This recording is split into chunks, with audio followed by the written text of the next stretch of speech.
जय हिंद, जय भारत, हर हर महादेव।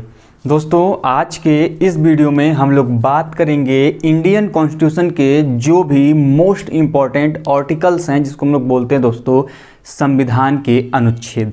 तो दोस्तों, आज के इस वीडियो में हम लोग बात करेंगे वो सभी महत्वपूर्ण आर्टिकल्स जो कि आपके एग्जाम के पॉइंट ऑफ व्यू से बेहद इंपॉर्टेंट हैं, उनकी चर्चा हम वीडियो में करने वाले हैं। दोस्तों, हम लोग कई पार्ट्स में इस वीडियो को समझने का प्रयास करेंगे। न केवल दोस्तों हम आपको उसके बारे में बताएंगे, साथ में उससे डिटेल्ड चर्चा भी करने वाले हैं। तो दोस्तों, हमारे चैनल पर जुड़ जाइए और वीडियो को अंत तक देखिएगा। और यदि आपने अभी तक हमारे चैनल को सब्सक्राइब नहीं किया है तो जल्दी से जाइए और जो लाल रंग का बटन आपको सब्सक्राइब कर दिखाई दे रहा है उसे जल्दी से दबाकर बेल आइकन को प्रेस कर लीजिए, जिससे कि आपके पास वीडियो की लेटेस्ट नोटिफिकेशन सबसे पहले पहुंचे। तो दोस्तों, आइए बिना कुछ समय गवाए आज की वीडियो को हम लोग शुरू करते हैं।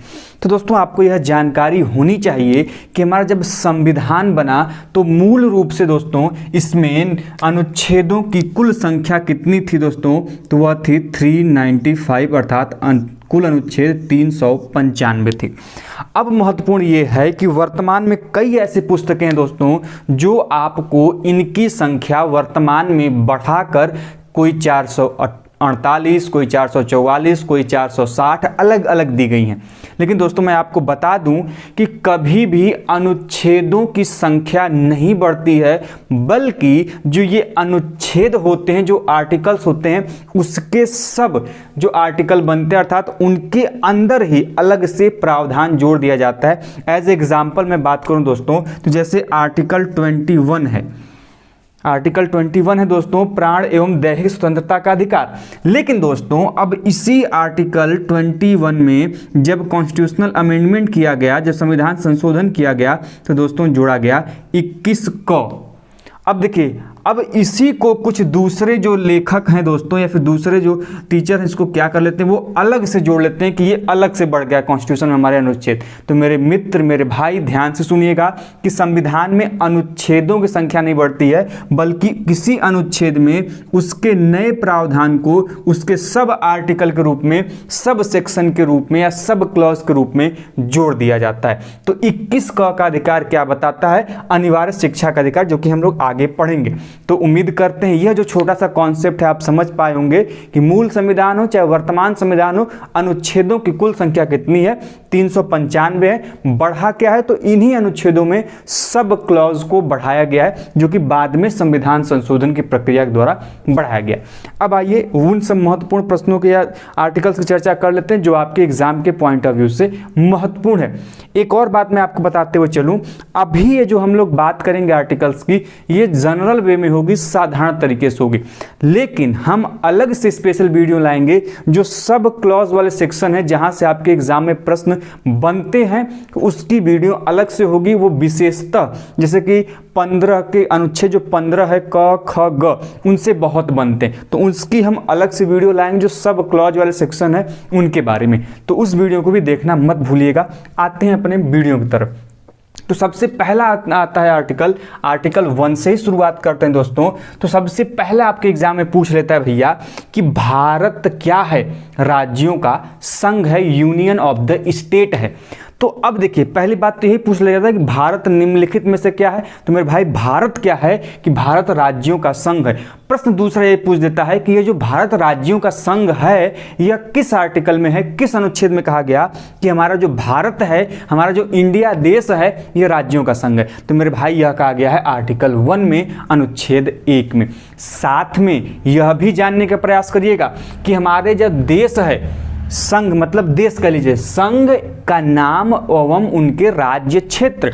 तो संघ के नाम एवं जो राज्य क्षेत्र हैं दोस्तों, जो राज्य के क्षेत्र हैं, वह सभी का वर्णन हमें आर्टिकल 1 में, अनुच्छेद 1 में देखने को मिलता है। हमारे देश का नाम क्या है? भारत। क्या है दोस्तों? भारत, इंडिया। ठीक है, ध्यान रखिएगा, इंपॉर्टेंट है, इसको ध्यान रखिएगा। अब आगे बढ़ते हैं। अगला जो आर्टिकल इंपॉर्टेंट दोस्तों, वह है आर्टिकल 11, अनुच्छेद 11। अब अनुच्छेद 11 क्या कहता है दोस्तों? अनुच्छेद 11 कहता है कि यदि किसी व्यक्ति की नागरिकता है, मतलब हम भारत के नागरिक हैं, तो हमारी नागरिकता क्या है कि हम भारतीय हैं। अब इस नागरिकता के ऊपर कि कौन भारत का नागरिक रहेगा, नहीं रहेगा, या फिर नागरिकता से संबंधित समस्त कानून बनाने का अधिकार जो है यह किसके पास है दोस्तों, तो हमारे देश के संसद के पास है, पार्लियामेंट के पास है। इंपॉर्टेंट है, ध्यान में रखेंगे, पूछ लिया जाता है कि नागरिकता संबंधी कानून बनाने का अधिकार निम्नलिखित में से किसको है मेरे भाई, तो वह है हमारी संसद को। किस आर्टिकल के तहत, तो आर्टिकल 11 के तहत। अब एक बात और ध्यान रखिएगा, जब नागरिकता की बात आ गई है तो भारत में एकल नागरिकता का प्रावधान है, सिंगल सिटीजनशिप का प्रावधान है। अब लगे हाथ में, आप जल्दी से कमेंट बॉक्स में बताइएगा कि भारत में जो एकल नागरिकता का प्रावधान है यह किस देश के संविधान से प्रभावित होकर हमारे देश के संविधान में जोड़ा गया, इसे सम्मिलित किया गया। आगे बढ़ते हैं, अगला आर्टिकल है आर्टिकल 12 अनुच्छेद 12।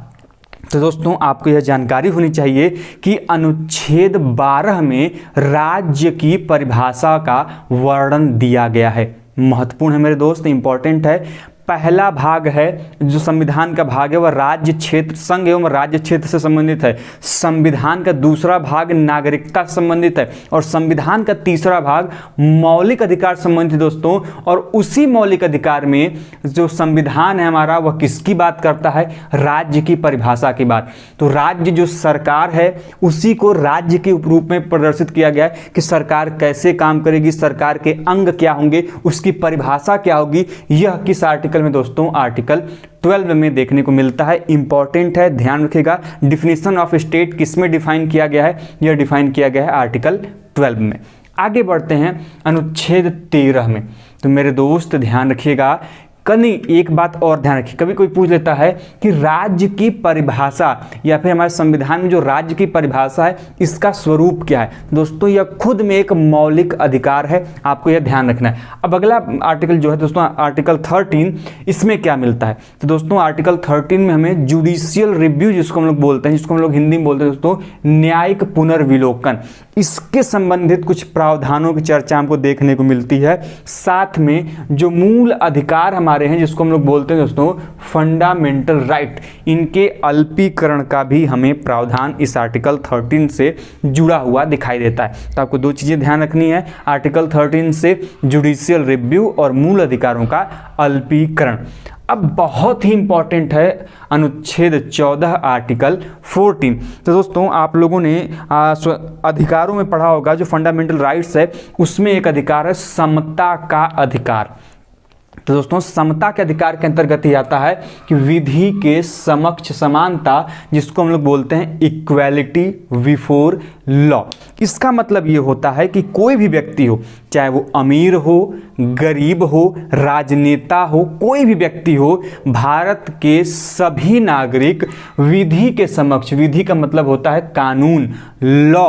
तो दोस्तों विधि के समक्ष वह व्यक्ति क्या होगा, समान होगा, चाहे वह देश का प्रधानमंत्री हो या फिर देश का एक आम नागरिक हो, चाहे वो बहुत अमीर आदमी हो, चाहे वह देश का बहुत गरीब आदमी हो, सभी विधि के दृष्टि में, कानून की दृष्टि में एक समान है, उनमें कोई भी भेदभाव नहीं किया जाएगा। यह आर्टिकल 14 हमें कहता है। आगे बढ़ते हैं दोस्तों आर्टिकल 15 के बारे में। आर्टिकल 15 क्या कहता है, बहुत इंपॉर्टेंट है भाई, यह हमारे देश का कह लें तो कोर पॉइंट है। अब देखिए आर्टिकल 15 बहुत अच्छी बात कहता है कि किसी व्यक्ति को हम किस आधार पर निषेध नहीं कर सकते, धर्म के आधार पर, जाति के आधार पर, लिंग के आधार पर, जन्म स्थान इत्यादि के आधार पर हम उसको किसी काम को करने से या ना करने से रोक नहीं सकते। जैसे मान लीजिए कि किसी शिक्षण संस्थान में या फिर कहीं ऐसी जगह हम किसी पर्टिकुलर लिंग को ही मतलब कह लें लड़के या लड़कियों के प्रावधान को रोका गया, या फिर हम कह लें कि कोई विशेष जाति है उसको किसी कार्य करने से रोका गया, तो ऐसा प्रावधान संविधान के तहत क्या है, दंडनीय है। क्योंकि संविधान कहता है कि आप कभी भी भेदभाव नहीं करोगे कि धर्म के आधार पर, कि तुम हिंदू हो तुम नहीं आ सकते, तुम मुस्लिम हो तो नहीं आ सकते, सिख हो तो नहीं आ सकते, यह नहीं होगा। धर्म के आधार पर कहीं भेदभाव नहीं किया जाएगा, न जाति के आधार पर भेदभाव किया जाएगा, न लिंग के आधार पर भेदभाव किया जाएगा, न जन्म स्थान के आधार पर भेदभाव प्रभाव किया जाएगा। यह किस आर्टिकल में है? तो आर्टिकल 15 में है। वहीं पर आर्टिकल 16 की बात करते हैं, अनुच्छेद 16 की बात करते हैं, तो जो पब्लिक सेक्टर के जितने भी जॉब होते हैं, लोक नियोजन होते हैं दोस्तों, उनके सभी अवसर में समता दिखाई देती है, अर्थात सभी व्यक्तियों को समान रूप से समता या समानता का प्रावधान किया गया है, वह आर्टिकल 16 में है। तो आपको ध्यान रखना है लोक नियोजन के अवसर में समता का प्रावधान किस आर्टिकल में है? तो आर्टिकल 16 में। आगे बढ़ते हैं अनुच्छेद 17। दोस्तों अनुच्छेद 17 कहता है कि अस्पृश्यता का अंत। दोस्तों जब भारत स्वतंत्र हुआ था तो एक ऐसा वर्ग भारत में विद्वान था जो कि अपने से नीचे के तबके के लोगों को छुआछूत के कारण क्या करता था, यह काफ़ी ज़्यादा उनको निषेध करता था, अपने समाज में आने की मनाही करता था।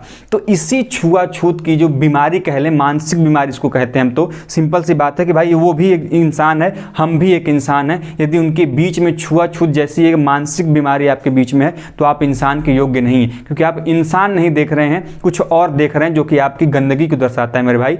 तो इस छुआछूत को खत्म करने के लिए, अस्पृश्यता को खत्म करने के लिए दोस्तों क्या किया गया? आर्टिकल 17 लगाया गया। यह कहता है प्रोहिबिटेड ऑफ अनटिसेबिलिटी। तो दोस्तों आपको ध्यान रखना है कि अस्पृश्यता का अंत यह किस आर्टिकल में है? आर्टिकल 17 में। आगे बढ़ते हैं दोस्तों आर्टिकल 18 में, अनुच्छेद 18 में। अब अनुच्छेद 18 क्या कहता है? जैसा कि आप सभी जानते होंगे, पहले राजा महाराजा एक से बढ़ के एक उपाधि लेते थे। राजाधिराज, चक्रवर्ती महाराज, परम भट्टारक, देवों के देव, मतलब अलग अलग, मतलब कई प्रकार की उपाधियां वो धारण करते थे। तो इस उपाधि को स्वतंत्रता पश्चात जब हमारा संविधान बना तो इसे समाप्त कर दिया गया। यह कहा गया कि अब कोई व्यक्ति किसी भी प्रकार की उपाधि ग्रहण नहीं करेगा। कुछ ऐसे सेक्टर हैं जिनमें उनको छोड़कर, जैसे एजुकेशन सेक्टर है, तो एजुकेशन सेक्टर में डॉक्टर की उपाधि दी जाती है। यदि आप पीएचडी करते हैं तो आपको डॉक्टर की उपाधि दी जाती है, आप असिस्टेंट प्रोफेसर की उपाधि दी जाती है, प्रोफेसर की उपाधि दी जाती है। तो ये सभी उपाधि कुछ सेक्टर में छोड़ के बाकी जितने मैक्सिमम सेक्टर हैं उसमें उपाधियों को बैन कर दिया गया है। तो आपको यह ध्यान रखना है कि उपाधियों का अंत किस आर्टिकल में है? आर्टिकल 18 में है। अब आगे बढ़ते हैं कि भैया हमारे देश में कोई भी ऐसे मुंह खोलेगा और कुछ भी बक देगा, कुछ भी बोल देगा, कुछ भी कह देगा, उसको इस बात का फर्क नहीं पड़ता कि हम क्या कर रहे हैं, इससे समाज में क्या प्रभाव जाएगा, उसको नहीं फर्क पड़ने वाला। यह किस आर्टिकल के तहत भैया? आर्टिकल 19 के तहत। क्योंकि हमारे संविधान ने कभी कभी बहुत ज़्यादा एक्सेसिव पावर भी दे दिया हमें, जिसमें हमारा है फ्रीडम ऑफ स्पीच। हमें अधिकार दिए गए हैं, इसका मतलब ये नहीं कि हम अधिकारों का दुरुपयोग करें। हमें अपने अधिकारों को संजो कर रखना होगा, हमें अपने अधिकारों की महत्ता को समझना पड़ेगा। यदि हमारे संविधान ने हमें वाक अभिव्यक्ति की, फ्रीडम ऑफ स्पीच की शक्ति दी है तो उसे सदुपयोग करिए, उसका दुरुपयोग मत करिए मेरे भाई। ये आप सभी से निवेदन है। मैंने मैक्सिमम देखा हुआ है, चाहे सोशल मीडिया प्लेटफॉर्म हो, कोई भी हो, सम्मेलन हो, उसमें आए दिन ऐसे ऐसे वक्तव्य, ऐसे ऐसे कथन कहे जाते हैं, वो भी इलिट वर्ग लोग हो, इवन कई सारे ऐसे मिनिस्टर्स होते हैं, मतलब उनके जो वक्तव्य होते हैं वो समाज को क्या प्रदर्शित करते हैं मुझे खुद में समझ में नहीं आता। खैर यह हमारे अभिव्यक्ति की स्वतंत्रता है उनकी, तो यह हमारे आर्टिकल 19 के अंतर्गत दिया गया है, आपको ध्यान रखना है। अब आगे बढ़ते हैं कि दोहरे दंड सिद्धि से संरक्षण, यह किस आर्टिकल में? आर्टिकल 20 दोस्तों, जिसको हम लोग बोलते हैं डबल जियोपार्डी या फिर हिंदी बोलते हैं दोहरे दंड से संरक्षण, कि किसी एक व्यक्ति को एक केस के लिए, एक अपराध के लिए न 2 बार उसके ऊपर मुकदमा चलाया जाएगा, न एक अपराध के लिए उसको 2 बार दंडित किया जाएगा। यदि उसने हत्या की है तो उसे उस हत्या के लिए एक बार उस पर मुकदमा चलेगा और दूसरा उसको एक ही बार उस हत्या के लिए दंड दिया जाएगा, 2 अलग अलग बार नहीं दे सकता। और यह प्रावधान है दोस्तों आर्टिकल 20 में, अनुच्छेद 20 में। आगे बढ़ते हैं कि आप अपने प्राण एवं दैहिक स्वतंत्रता के अधिकारी हैं। यह आर्टिकल किस में है? तो यह है आर्टिकल 21 में, अनुच्छेद 21 में। आपको एक बात मैं बता दूं कि सब आपातकाल के समय मैक्सिमम मूल अधिकार क्या हो जाते हैं? निलंबित कर दिए जाते हैं, डिसोल्यूशन कर दिया जाता है उनका। लेकिन यह जो अनुच्छेद 21 है, प्राण एवं दैहिक स्वतंत्रता का अधिकार, इससे आपातकाल के समय भी जारी होता है, यह लागू रहता है, इसे समाप्त नहीं किया सकता किसी भी कंडीशन में। आगे बढ़ते हैं दोस्तों आर्टिकल 21 ए में, जिसको हम अनुच्छेद 21 क कह लें। तो दोस्तों अनुच्छेद 21 का क्या कहता है कि प्रारंभिक शिक्षा का अधिकार, प्रत्येक बच्चा जो प्रारंभ रूप से शिक्षा को पाना चाहिए, हमारा संविधान उनको अधिकार देता है कि उनको अपने प्रारंभिक शिक्षा का अधिकार है। यह मौलिक अधिकार के रूप में उन्हें दिया गया अनुच्छेद 21 क के तहत, और यह जोड़ा गया हमारे संविधान में बाद में 86वें संविधान संशोधन के द्वारा। आपको यह मैं और बता दूं कि जिस भी अनुच्छेद के बाद ए, बी या फिर हिंदी में क, ख, ग जुड़ा होगा, मतलब वह मूल संविधान में नहीं थे, इन्हें बाद के संविधान में किसी संविधान संशोधन की प्रक्रिया के द्वारा दोस्तों क्या किया गया, हमारे संविधान में शामिल किया गया। तो आपको ध्यान रहना होगा, क्या ध्यान रखना होगा कि जो भी संविधान में हमारे अनुच्छेद हैं वह सभी अनुच्छेद यदि मूल रूप में होंगे तो वह सिंपली एक संख्या के रूप में होंगे। यदि वो बाद में जोड़े गए होंगे तो संख्या के साथ हमको अंत में या तो ए बी या ए बी से लेकर जेड तक, या फिर दोस्तों क ख ग से लेके ज्ञ तक आपको कहीं ना कहीं दिखाई देगा यदि वो बाद में जुड़े हुए होंगे। अब आगे बढ़ते हैं अगले आर्टिकल तरफ। आर्टिकल है 22 अनुच्छेद 22। अनुच्छेद 22 कहता है अवैध गिरफ्तारी के बारे में। क्या कहता है कि कुछ दशाओं में गिरफ्तारी और निरोध में संरक्षण। मान लीजिए कि एक पुलिस वाला आपको बिना कोई कारण बताए, बिना किसी अपराध के आपको गिरफ्तार कर लेता है। इन दैट केस आप उसके खिलाफ क्या कर सकते हो, आवाज़ उठा सकते हो, उससे संरक्षण आपको प्राप्त हो सकता है आर्टिकल 22 में, जिसमें यह कहा गया है कि किसी गिरफ्तार किए गए व्यक्ति को 24 घंटे के अंदर मजिस्ट्रेट के सामने प्रस्तुत करना पड़ता है। साथ में आपने उसको किस कारण, किस आधार पर अपने यहाँ बंदी बनाया था, इसको क्या करता है दोस्तों, इसको वह बताना होता है न्यायालय को। नहीं तो दोस्तों न्यायालय क्या करता है, बंदी प्रत्यक्षीकरण जो होता है दोस्तों वह रीट जारी करता है और पूछता है कि यह अवैध गिरफ्तारी जो आपने की है इसका क्या आधार है। आगे बढ़ते हैं दोस्तों अनुच्छेद 23 की तरफ। अनुच्छेद 23 कहता है जो ह्यूमन ट्रैफिकिंग होती है या फिर बेगारी लिया जाता है। पहले के ज़माने में आप लोग सुनते होंगे कि लोग क्या करते थे, कुछ नहीं हुआ तो फ्री में काम करा लेते थे उनसे, काम के बदले में कोई पैसा नहीं देते थे, बस उनका काम करा के अपने काम में उपयोग ले लिए जाते थे, जैसे गुलाम कह लें एक प्रकार से हम उनको। या फिर हम मानव दुर्व्यापार देखते होंगे कि कई ऐसे कंट्रीज़ हैं या फिर कई ऐसे स्थान हैं जहां पर इंसान को बेच दिया जाता है एज ए गुलाम। तो इन दोनों चीज़ों को प्रोहिबिटेड किया गया है किस आर्टिकल में, तो आर्टिकल 23 में अनुच्छेद 23 में यह कहा गया है कि आप किसी भी व्यक्ति को बलात्श्रम नहीं कर सकते, मतलब उसको कार्य यदि करा रहे हो तो उसको पैसा आपको देना पड़ेगा। साथ में आप ह्यूमन ट्रैफिकिंग नहीं सकते, किसी इंसान को आप बेच खरीद नहीं सकते। आगे बढ़ते हैं दोस्तों अनुच्छेद 24। अनुच्छेद 24 बहुत अच्छा प्रावधान है। यह कहता है दोस्तों कि कारखानों में जो बच्चे काम करते हैं, बच्चों के बलात्श्रम आदि का निषेध है। तो दोस्तों आपको पता होना चाहिए कि हमारे देश में कई सारे कारखाने चलते हैं जिसमें छोटे छोटे बच्चे इन्वॉल्व रहते हैं। तो इसी को समाप्त करने के लिए, इसी को रोक लगाने के लिए अनुच्छेद 24 कहता है कि 14 वर्ष के कम बच्चे कारखाने में कार्य नहीं कर सकते। यह एज सीमा आपको ध्यान रखनी है, कितने वर्ष से कम, तो 14 वर्ष से कम के बच्चे कारखानों में कार्य नहीं कर सकते। यदि फिर भी आप कार्य कराते हैं तो यह असंवैधानिक है। इसके लिए आपको दंडनीय अपराध की कैटेगरी में आप आएंगे और इसके लिए आपको दंडित भी किया जा सकता है। आगे बढ़ते हैं अनुच्छेद 25 की तरफ।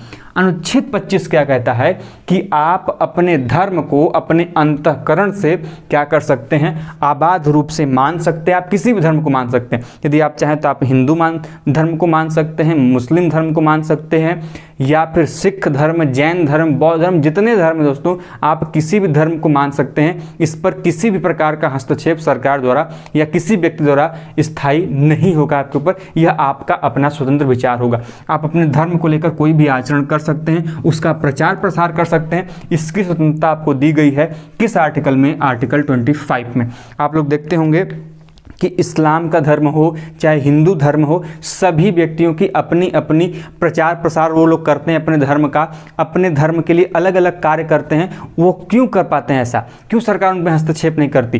क्योंकि हमारे संविधान में यह प्रावधान दिया गया है जिसको हम बोलते हैं धार्मिक स्वतंत्रता का अधिकार।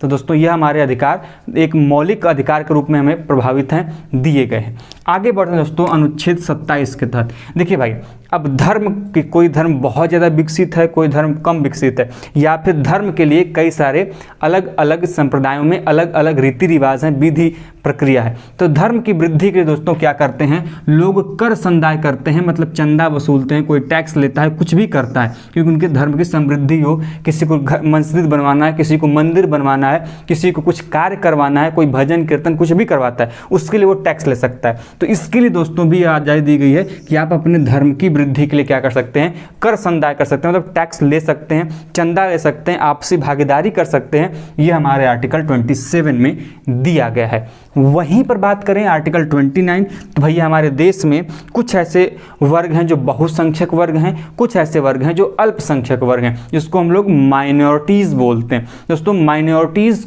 भाई संख्या उनकी कम है, संख्या कम है तो सिंपल सी बात है, उनको दबाया जा सकता है, उनको परेशान किया जा सकता है बहुसंख्यक वर्ग के द्वारा। इन दैट कंडीशन संविधान में पहले ही उनके लिए प्रावधान कर दिया गया है कि अल्पसंख्यकों के लिए उनके हितों के लिए संरक्षण दिया जाएगा। किस आर्टिकल में, तो आर्टिकल 29 में, अनुच्छेद 29 में। तो आपको ध्यान रखना है मेरे भाई कि माइनॉरिटीज़ के हितों का संरक्षण या फिर अल्पसंख्यक वर्गों के हितों का संरक्षण किस आर्टिकल में है, तो आर्टिकल 29 में है। आगे बढ़ते हैं अगले अनुच्छेद में। अगला अनुच्छेद है आर्टिकल 30, जिसमें कहा गया है कि कोई भी शिक्षा संस्थाओं की स्थापना और प्रशासन करने का अल्पसंख्यक वर्गों का अधिकार होगा।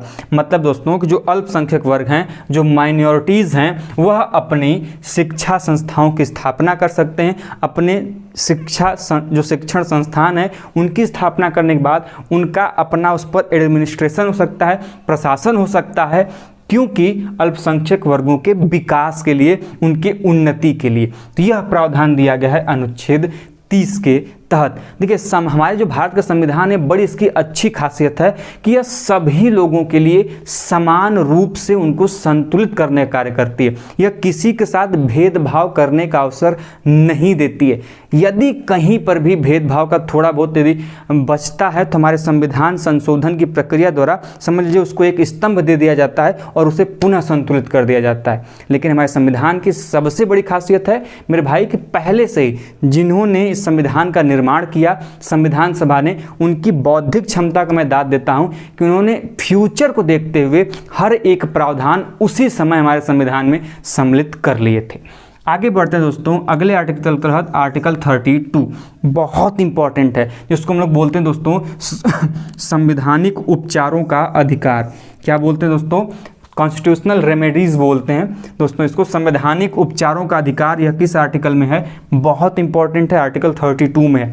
साथ में आपको यह जानना चाहिए इसी आर्टिकल 32 की वजह से, अनुच्छेद 32 की वजह से, जो हमारे देश का सर्वोच्च न्यायालय है, जिसको हम लोग उच्चतम न्यायालय बोलते हैं और इंग्लिश में बोलते हैं दोस्तों सुप्रीम कोर्ट, इस सुप्रीम कोर्ट को इसी आर्टिकल 32 के तहत रीट जारी करने की शक्ति हमारा संविधान देता है। आपको पता होना चाहिए कि हमारे देश में चाहे उच्च न्यायालय हो चाहे सर्वोच्च न्यायालय हो, इन्हीं दो न्यायालयों को दोस्तों क्या कहा गया है, रीट निकालने की शक्ति दी गई। आपसे पूछा जाता है कि निम्नलिखित में से कौन न्यायालय रीट जारी कर सकता है, तो आपको ध्यान रखना चाहिए वह केवल और केवल दो न्यायालय रीट जारी कर सकते हैं, एक हाई कोर्ट, दूसरा सुप्रीम कोर्ट। साथ में दोस्तों में यदि बात करें, आपको और ध्यान रखना होगा कि अनुच्छेद 34 में क्या है। तो मेरे भाई अनुच्छेद 34 में मार्शल लॉ की बात की गई है और कहा गया है कि मार्शल लॉ के दौरान जो मूल अधिकार होंगे इनको निलंबित कर दिया जाएगा। तो मार्शल लॉ के दौरान जो मूल अधिकारों का निलंबन है, इसका प्रावधान आर्टिकल 34 में दिया गया है।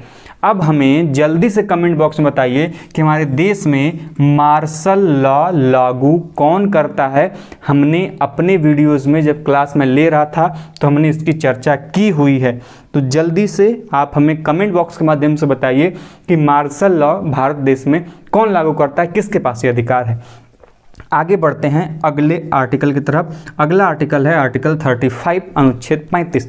अनुच्छेद 35 क्या करता है कि जो यह मूल अधिकार हमारे संविधान में दिए गए हैं ना, 12 से लेकर कितने तक दोस्तों, 35 तक, तो आर्टिकल 12 to 35 जितने भी मूल अधिकार हैं, यह सभी मूल अधिकार दोस्तों वर्तमान में कितने हैं, 6 हैं। पहले 7 थे, वर्तमान में कितने हैं, 6 हैं। संपत्ति के मूल अधिकार को हटा दिया गया, राइट टू प्रॉपर्टी को डिसॉल्व कर दिया गया, आपको ध्यान रखना है। तो यह जो 6 मूल अधिकार हैं, इनका प्रभावी अधिकार हो, इनको सही रूप से संचालित किया जाए, यह हमें किस आर्टिकल में मिलता है? तो आर्टिकल 35 में मिलता है। और सबसे लास्ट के आज के आर्टिकल की बात करें तो आर्टिकल है 36। भैया सभी जानते हैं संविधान के भाग 4 में आर्टिकल 36 से ही शुरू होता है, जो कि बात करता है नीति निर्देशक तत्वों की, डायरेक्टिव प्रिंसिपल्स की बात करता है दोस्तों। तो नीति निर्देशक तत्वों की परिभाषा जो हमें मिलती है, यह परिभाषा कहाँ पर मिलती है? अनुच्छेद 36 में ही दिखाई देती है। साथ में आपको यह जानना चाहिए कि यह जो नीति निर्देशक तत्व हैं, यह किस लिए हमारे शामिल किए गए हैं? यह राज्य की कल्याणकारी अवधारणाओं के लिए हमारे संविधान में सम्मिलित किए गए हैं, आपको ध्यान रखना होगा। तो राज्य की कल्याणकारी प्रावधान है या संविधान की जो विशेषता है वह नीति निर्देशक तत्व हमको दिखाई देती है। तो इसमें आर्टिकल 36 तक, अनुच्छेद 36 तक हम लोगों ने बात कर ली थी। अब हम लोग बात करेंगे उसी से आगे बढ़ते हुए। तो दोस्तों जैसा कि हम लोग जानते हैं, आर्टिकल 36 से आर्टिकल 51 के बीच में, अनुच्छेद 36 से लेकर अनुच्छेद 51 के बीच में दोस्तों क्या वर्णित है, क्या इसमें डिस्क्रिप्शन मिलता है, हमें किस चीज़ के बारे में प्रावधान मिलता है दोस्तों? तो वह मिलता है हमें राज्य के नीति निर्देशक तत्वों के बारे में। बहुत इंपॉर्टेंट सेक्शन है, ध्यान सुनिएगा, जल्दी जल्दी कवर अप करेंगे। तो दोस्तों जो आर्टिकल 36 है, यह बात करता है राज्य की परिभाषा। अच्छा, किसके संदर्भ में दोस्तों? तो राज्य के नीति निर्देशक तत्वों के संदर्भ में जो राज्य की परिभाषा मिलती है दोस्तों, वह कहाँ मिलती है? वह हमें मिलती है अनुच्छेद 36 के अंतर्गत। अब हमें जल्दी से कमेंट बॉक्स के माध्यम से बताइए, हमने पिछले प्रीवियस लेक्चर में बताया था आपको क्या कि मूल जो अधिकार हैं उसके संदर्भ में भी राज्य की परिभाषा का वर्णन मिलता है कि राज्य क्या है, राज्य किसे कहते हैं, उसमें भी हमने चर्चा की थी। तो हमें जल्दी से कमेंट बॉक्स में बताइए कि वह किस आर्टिकल में, और यदि नहीं पता है तो हमारे प्रीवियस लेक्चर सीरीज में जाइए, वहां पर आपको यह जानकारी मिल जाएगी।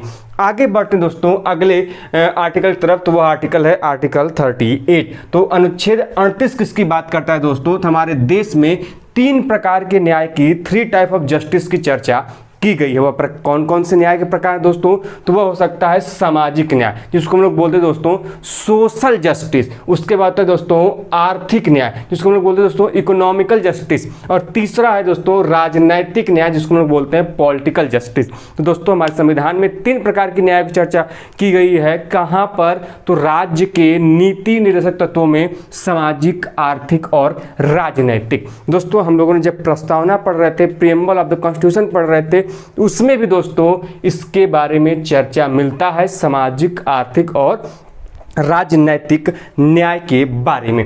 आगे बढ़ते दोस्तों आर्टिकल 39 की तरफ। तो आर्टिकल 39 किसका हमें जिक्र करता है दोस्तों? वह बताता है कि हमारे देश में चाहे स्त्री हो चाहे पुरुष हो, सभी को एक समान कार्य के लिए एक समान वेतन दिया जाना चाहिए। यह बात किस जगह वर्णित है? बहुत इंपॉर्टेंट आर्टिकल है, लेकिन दुर्भाग्यवश मैं आपको बता दूं कि यह जो नीति निर्देशक तत्व हैं, यह न्यायालय में वाद योग्य नहीं है, यह जस्टिसेबल नहीं है। यह सबसे बड़ी बात है। आगे आप लोग यह जान लीजिए, कई बार एग्जाम में यहां से प्रश्न बनता है कि क्या राज्य के निर्देशक तत्व जो हैं, डायरेक्टिव प्रिंसिपल्स हैं, क्या इसको हम कोर्ट में ले जा सकते हैं जैसे कि मूल अधिकार को ले जाते हैं? तो मेरे दोस्त, मेरे भाई, मेरे बहन, यह जान लीजिए कि मूल अधिकारों के लिए हम तो जा सकते हैं उनके वायलेशन के खिलाफ कोर्ट में, लेकिन आप इस नीति निर्देशक तत्वों को लागू कराने के लिए कोर्ट की शरण या कोर्ट का सहारा आप नहीं ले सकते। आप सिंपली यह जान लीजिए कि संविधान ने कुछ बातें कही हैं राज्यों के लिए कि राज्य इन चीजों पर विचार करे और राज्य अपने को कल्याणकारी बनाने के लिए, नागरिक के उत्थान के लिए दोस्तों क्या करे? यह कार्य करे। अब डिपेंड करता है कि वह राज्य करता है या नहीं करता है, यह राज्य के ऊपर निर्भर करता है। इसे कोई जबरदस्ती लागू नहीं करवा सकता। यदि राज्य चाहे तो वह अपना कार्य करेगा, नहीं चाहे तो उसके खिलाफ कोई कार्रवाई नहीं की जा सकती। इसीलिए ध्यान रखिएगा, राज्य के नीति निर्देशक तत्व यह जो हैं, यह वाद योग्य नहीं है, अर्थात दोस्तों इनके खिलाफ हम केस फाइल नहीं कर सकते। अब आगे बढ़ते हैं दोस्तों, हमारे संविधान में यह भी कहा गया है कि आप लोग जानते होंगे कि एक अमीर वर्ग है और एक गरीब वर्ग है। गरीब वर्ग का सहारा एकमात्र होता है न्याय। तो दोस्तों इसी को ध्यान में रखते हुए संविधान में निःशुल्क विधिक सहायता की बात की गई है। बहुत इंपॉर्टेंट है, कई बार एग्जाम में पूछता है कि फ्री लीगल एड का कहां पर हमको किस आर्टिकल में प्रावधान मिलता है दोस्तों। तो यह मिलता है आर्टिकल 39 के सेक्शन ए में, अर्थात अनुच्छेद 39 क में हमें प्रावधान मिलता है निःशुल्क विधिक सहायता का। अब इंपॉर्टेंट यही नहीं है, जो भी आप एक बात ध्यान से सुनिएगा, जो भी अनुच्छेद बाद में संविधान में जोड़े गए, मूल संविधान में नहीं थे, उनसे प्रश्न सबसे ज्यादा बनते रहे। देखिए जो बाद में जोड़े गए मुख्यतः उनमें क ख ग घ या फिर ए बी सी करके आपको सेक्शन या क्लॉज मिलते हैं, तो आपको ध्यान रखना है। तो ऐसे आपको तो खासकर याद रखने। तो यह जो 39 ए जुड़ा है, यह कब जुड़ा दोस्तों? तो यह जुड़ा 42वें संविधान संशोधन के द्वारा, 42nd कॉन्स्टिट्यूशनल अमेंडमेंट के द्वारा हमारे संविधान में फ्री लीगल एड अर्थात निःशुल्क विधिक सहायता को जोड़ा गया। और यह संविधान संशोधन कब हुआ था दोस्तों? यह हुआ था 1976 में। और 42वें संविधान संशोधन को हम लोग क्या कहते हैं?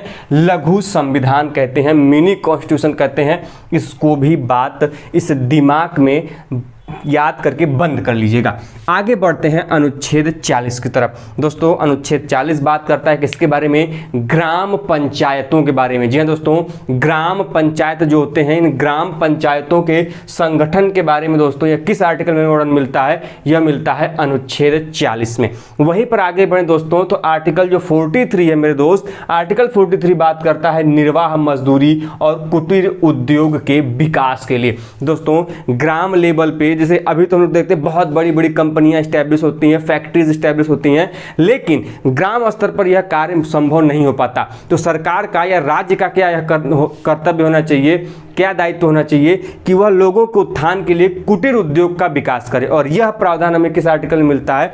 आर्टिकल 43 में हमें जानकारी मिलती है। आगे बढ़ते हैं दोस्तों, आर्टिकल 43 का बहुत इंपॉर्टेंट है, इसको ध्यान रखिएगा। प्रश्न पूछ लिया जाता है कि सहकारी समितियों का उन्नयन यह किस आर्टिकल में दिया हुआ है? बहुत इंपॉर्टेंट है मेरे भाई।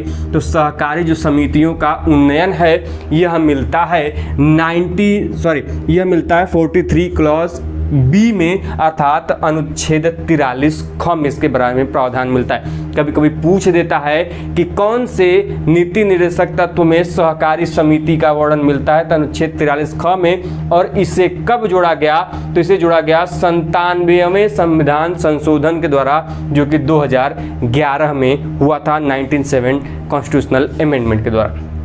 आगे बढ़ते दोस्तों, अनुच्छेद 44 बहुत इंपॉर्टेंट है। इस समय यह गर्मा गर्म माहौल में भी है दोस्तों। बार बार हम लोग नाम सुनते हैं, कई लोग आवाज़ उठाते हैं कि हमारे देश में एक समान नागरिक संहिता होनी चाहिए, मतलब सभी व्यक्तियों के लिए एक समान नियम होने चाहिए। लेकिन ऐसा वर्तमान में नहीं है। आप सभी जानते हैं नियम कानून धर्मों के हिसाब से थोड़े अलग अलग, जैसे कि मुस्लिम जो समुदाय है वह मुस्लिम विधि के अनुसार गवर्न किए जाते हैं, और जो हिंदू समुदाय है हिंदू विधि के अनुसार, हिंदू लॉ के अनुसार ये गवर्न किए जाते हैं। दोनों के अपने अपनी विधि है। जो सक्सेशन है ये हिंदू विधि में अलग है, मैरिज जो है हिंदू विधि में अलग है और मुस्लिम विधि में अलग है। तो देख रहे हैं कि आप दोनों अलग अलग प्रकार से गवर्न किए जा रहे हैं। तो इसको समाप्त करने के लिए कि पूरे जो नागरिक हैं देश के वह एक नियम बन जाए और एक नियम से उनको गवर्न किया जाए, उसी को बोला जाता है एक समान नागरिक संहिता, जिसको हम लोग बोलते हैं uniform civil code, short form में बोलते हैं यूसीसी। दोस्तों इसके बारे में प्रावधान हमारे किस आर्टिकल में है? यह दिया है अनुच्छेद 44 के अंतर्गत। और दोस्तों एकमात्र वह राज्य जहां पर एक समान नागरिक संहिता वर्तमान में लागू है वह राज्य है दोस्तों गोवा। जी हाँ दोस्तों, हमारे पूरे भारत में एक समान नागरिक संहिता यूनिफॉर्म सिविल कोड लागू नहीं है, और वह केवल और केवल एकमात्र ऐसा राज्य जहां पर यह लागू है वह दोस्तों गोवा राज्य। आगे बढ़ते दोस्तों अगले आर्टिकल की तरफ, वह आर्टिकल है आर्टिकल 45। यह कहता है कि जो 6 वर्ष से कम के बच्चे होंगे उनके शिक्षा एवं उनके देखभाल की जिम्मेदारी या से संबंधित कर्तव्य राज्य का होगा कि उनको क्या करे, निःशुल्क शिक्षा प्रदान कराए।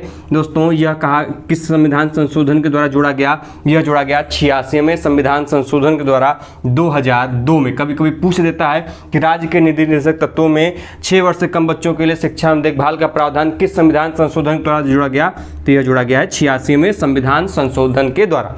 आगे बढ़ते हैं आर्टिकल 46 की तरफ। अनुच्छेद 46 बात करता है SC ST अर्थात शेड्यूल कास्ट और शेड्यूल ट्राइब के बारे में। दोस्तों वह एवं उनके दुर्बल जो वर्ग अन्य हैं उनके लिए शिक्षा एवं उनके उन्नयन के बारे में राज्य काम करे, इसके बारे में प्रावधान अनुच्छेद 46 में है। वहीं अनुच्छेद 48 बात करता है कृषि एवं पशुपालन के बारे में। बहुत इंपॉर्टेंट है, ध्यान रखिएगा, कई बार एग्जाम में पूछा गया है कि मेरे दोस्त मेरे भाई बताइए कि कृषि एवं पशुपालन संबंधित प्रावधान राज्य के निर्देशक तत्वों में कहाँ पर वर्णित है, अनुच्छेद 48 में। वहीं पर अनुच्छेद 49 बात करता है जितने भी राष्ट्रीय महत्व के दोस्तों स्मारक हो, चाहे वह स्थान हो या फिर कोई वस्तु हो जो कि बहुत इंपॉर्टेंट मॉन्यूमेंट है दोस्तों, या फिर कोई एक ऐसा इंपॉर्टेंट थिंग है जो कि आपके राष्ट्रीय महत्व का है, नेशनल इंपॉर्टेंस का दोस्तों, उसके लिए प्रावधान, उनके संरक्षण के बारे में प्रावधान, इनका कंजर्वेशन किया जाए, प्रिजर्वेशन किया जाए, यह मिलता है अनुच्छेद 49 में। वहीं पर अनुच्छेद 50 बात करता है दोस्तों कार्यपालिका से न्यायपालिका के पृथक्करण के बारे में। जी हाँ दोस्तों, हमारी जो कार्यपालिका है, एग्जीक्यूटिव है, उससे जो जुडिशरी का सेपरेशन है, यह किस आर्टिकल में मिलता है दोस्तों, यह मिलता है अनुच्छेद 50 में, जो कि बहुत इंपॉर्टेंट है, कई बार एग्जाम में MCQ के रूप में पूछा गया है। तो आपको मैं बता दूं कि बहुत पहले से ही जो भी संविधान जिन लोगों ने बनाया, इनका दिमाग की मैं दाद देता हूँ कि उन्होंने न्यायपालिका को पृथक्कृत करके रखा है। अन्यथा यदि न्यायपालिका पर किसी का प्रभाव होता तो जो न्याय एक पवित्र माना जाता है, यह पवित्र नहीं होता और इस पर सदैव किसी न किसी का क्या होता, शासन होता। वहीं पर बात करें दोस्तों आगे बढ़ते हुए अनुच्छेद 51 के बारे में, तो अनुच्छेद 51 बात करता है अंतर्राष्ट्रीय शांति एवं सुरक्षा के बारे में। तो इंटरनेशनल पीस एंड सिक्योरिटी किस जगह पर वर्णित है दोस्तों, तो यह है आर्टिकल 51 में। तो यह हो गया दोस्तों मोटे मोटे तौर पर नीति निर्देशक तत्वों के बारे में जानकारी। अब आगे बढ़ते हम लोग कुछ अन्य महत्वपूर्ण आर्टिकल्स की चर्चा करते हैं। दोस्तों 51A जो दोस्तों जिसको हम लोग अनुच्छेद 51 क के नाम से जानते हैं, इसमें चर्चा की गई है मूल कर्तव्यों की, जिसको हम लोग बोलते हैं दोस्तों, क्या बोलते हैं, फंडामेंटल, क्या बोलते हैं, ड्यूटीज बोलते हैं। ये दोस्तों फंडामेंटल ड्यूटीज जो है दोस्तों, इसको जोड़ा गया 42वें संविधान संशोधन 1976 के द्वारा। एक बात मैं आपको बता दूं, कई बार एग्जामिनर आपको कंफ्यूज करने के लिए पूछता है कि हमारे मूल संविधान में मूल कर्तव्यों की संख्या कितनी थी। मेरे भाई, मूल संविधान में मूल कर्तव्य थे ही नहीं, इन्हें बाद में जोड़ा गया 42वें संविधान संशोधन के द्वारा 1976 में। और कभी कभी पूछ लिया जाता है कि मूल कर्तव्यों को किस समिति के सिफारिश पर, किस आयोग के सिफारिश पर जोड़ा गया। दोस्तों वह आयोग है स्वर्ण सिंह समिति के सिफारिश पर। वहीं में बात करते हैं दोस्तों अनुच्छेद 52, तो अनुच्छेद 52 बात करता है भारत के राष्ट्रपति के पद के बारे में, कि भारत के राष्ट्रपति के पद का प्रावधान किस आर्टिकल में है, अनुच्छेद 52 में। वहीं अनुच्छेद 54 बात करता है दोस्तों कि राष्ट्रपति का निर्वाचन कैसे होगा, इसके बारे में बात करता है दोस्तों अनुच्छेद 54। वहीं पर अनुच्छेद 60 बात करता है राष्ट्रपति के शपथ प्रावधान का। बहुत एग्जाम्पल में बार बार एग्जाम में पूछा गया है कि राष्ट्रपति के शपथ का प्रावधान किस आर्टिकल में है मेरे दोस्त, तो यह है आर्टिकल 60 में। अब जल्दी से हमें कमेंट बॉक्स के माध्यम से बताइए कि राष्ट्रपति को शपथ ग्रहण कौन कराता है, जल्दी से कमेंट बॉक्स के माध्यम से बताइए। तो आगे बढ़ते हैं दोस्तों अनुच्छेद 61 के बारे में। देखिए अनुच्छेद 61 बात करता है कि राष्ट्रपति पर महाभियोग की प्रक्रिया, जिसको हम लोग बोलते हैं इम्पीचमेंट। जी दोस्तों, इम्पीचमेंट अर्थात महाभियोग की प्रक्रिया, यह अनुच्छेद 61 में वर्णित है। कई बार एग्जाम में पूछा गया है। मैं आपके जानकारी के लिए ये भी बता दूं कि सबसे महत्वपूर्ण बात कि महाभियोग की प्रक्रिया का वर्णन केवल और केवल हटाने के लिए राष्ट्रपति के लिए ही स्पष्ट रूप से लिखित है, बाकी अन्य के लिए उनकी तरह लिखा गया है, लेकिन महाभियोग शब्द प्रयोग नहीं किया गया। यह केवल और केवल राष्ट्रपति के लिए किया गया है प्रयोग शब्द, और यह किस आर्टिकल में है, आर्टिकल 61 1 में।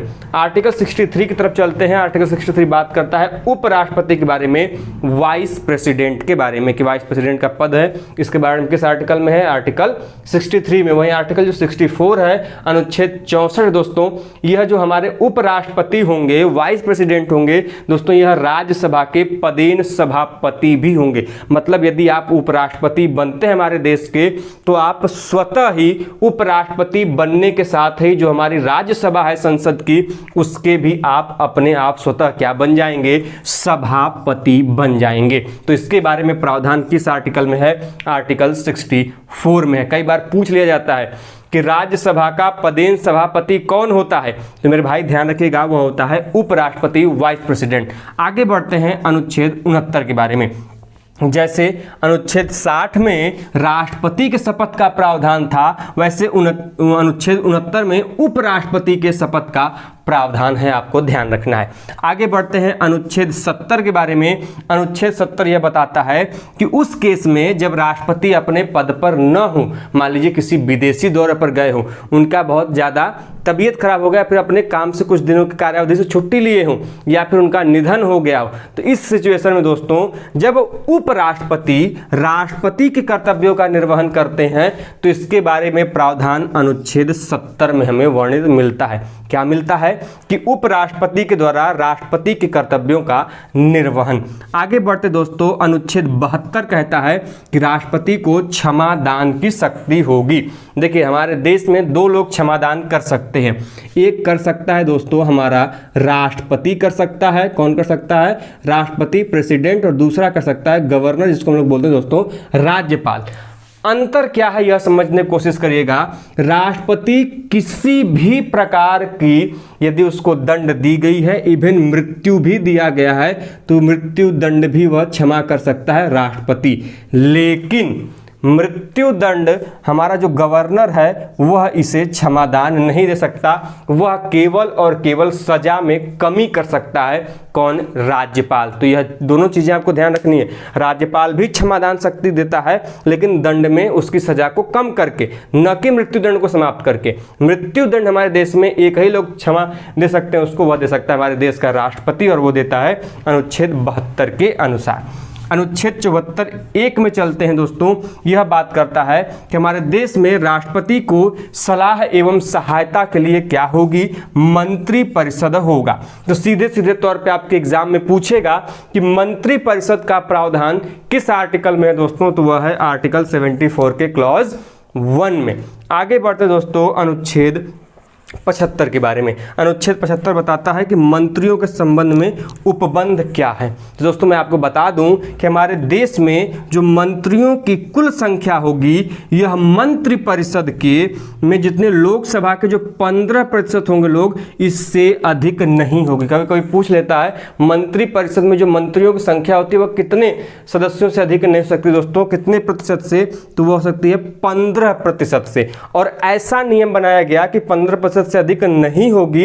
यह किस संविधान संशोधन द्वारा इसे नियम को जोड़ा गया, तो यह जोड़ा गया 91वें संविधान संशोधन के अंतर्गत। और आज के अंतिम आर्टिकल की तरफ चलते हैं दोस्तों। तो अंतिम आर्टिकल है आर्टिकल 75 का क्लॉज 1, जिसमें यह कहा गया कि हमारे जो देश के राष्ट्रपति हैं यह किसकी नियुक्ति करेंगे, प्रधानमंत्री की नियुक्ति करेंगे। और प्रधानमंत्री को वही नियुक्त होंगे जो बहुमत दल का नेता होगा, खासकर लोकसभा का। दोस्तों लोकसभा के द्वारा जो बहुमत दल का नेता चुना जाएगा, उसी व्यक्ति को दोस्तों राष्ट्रपति क्या करेगा, प्रधानमंत्री के रूप में नियुक्त करेगा।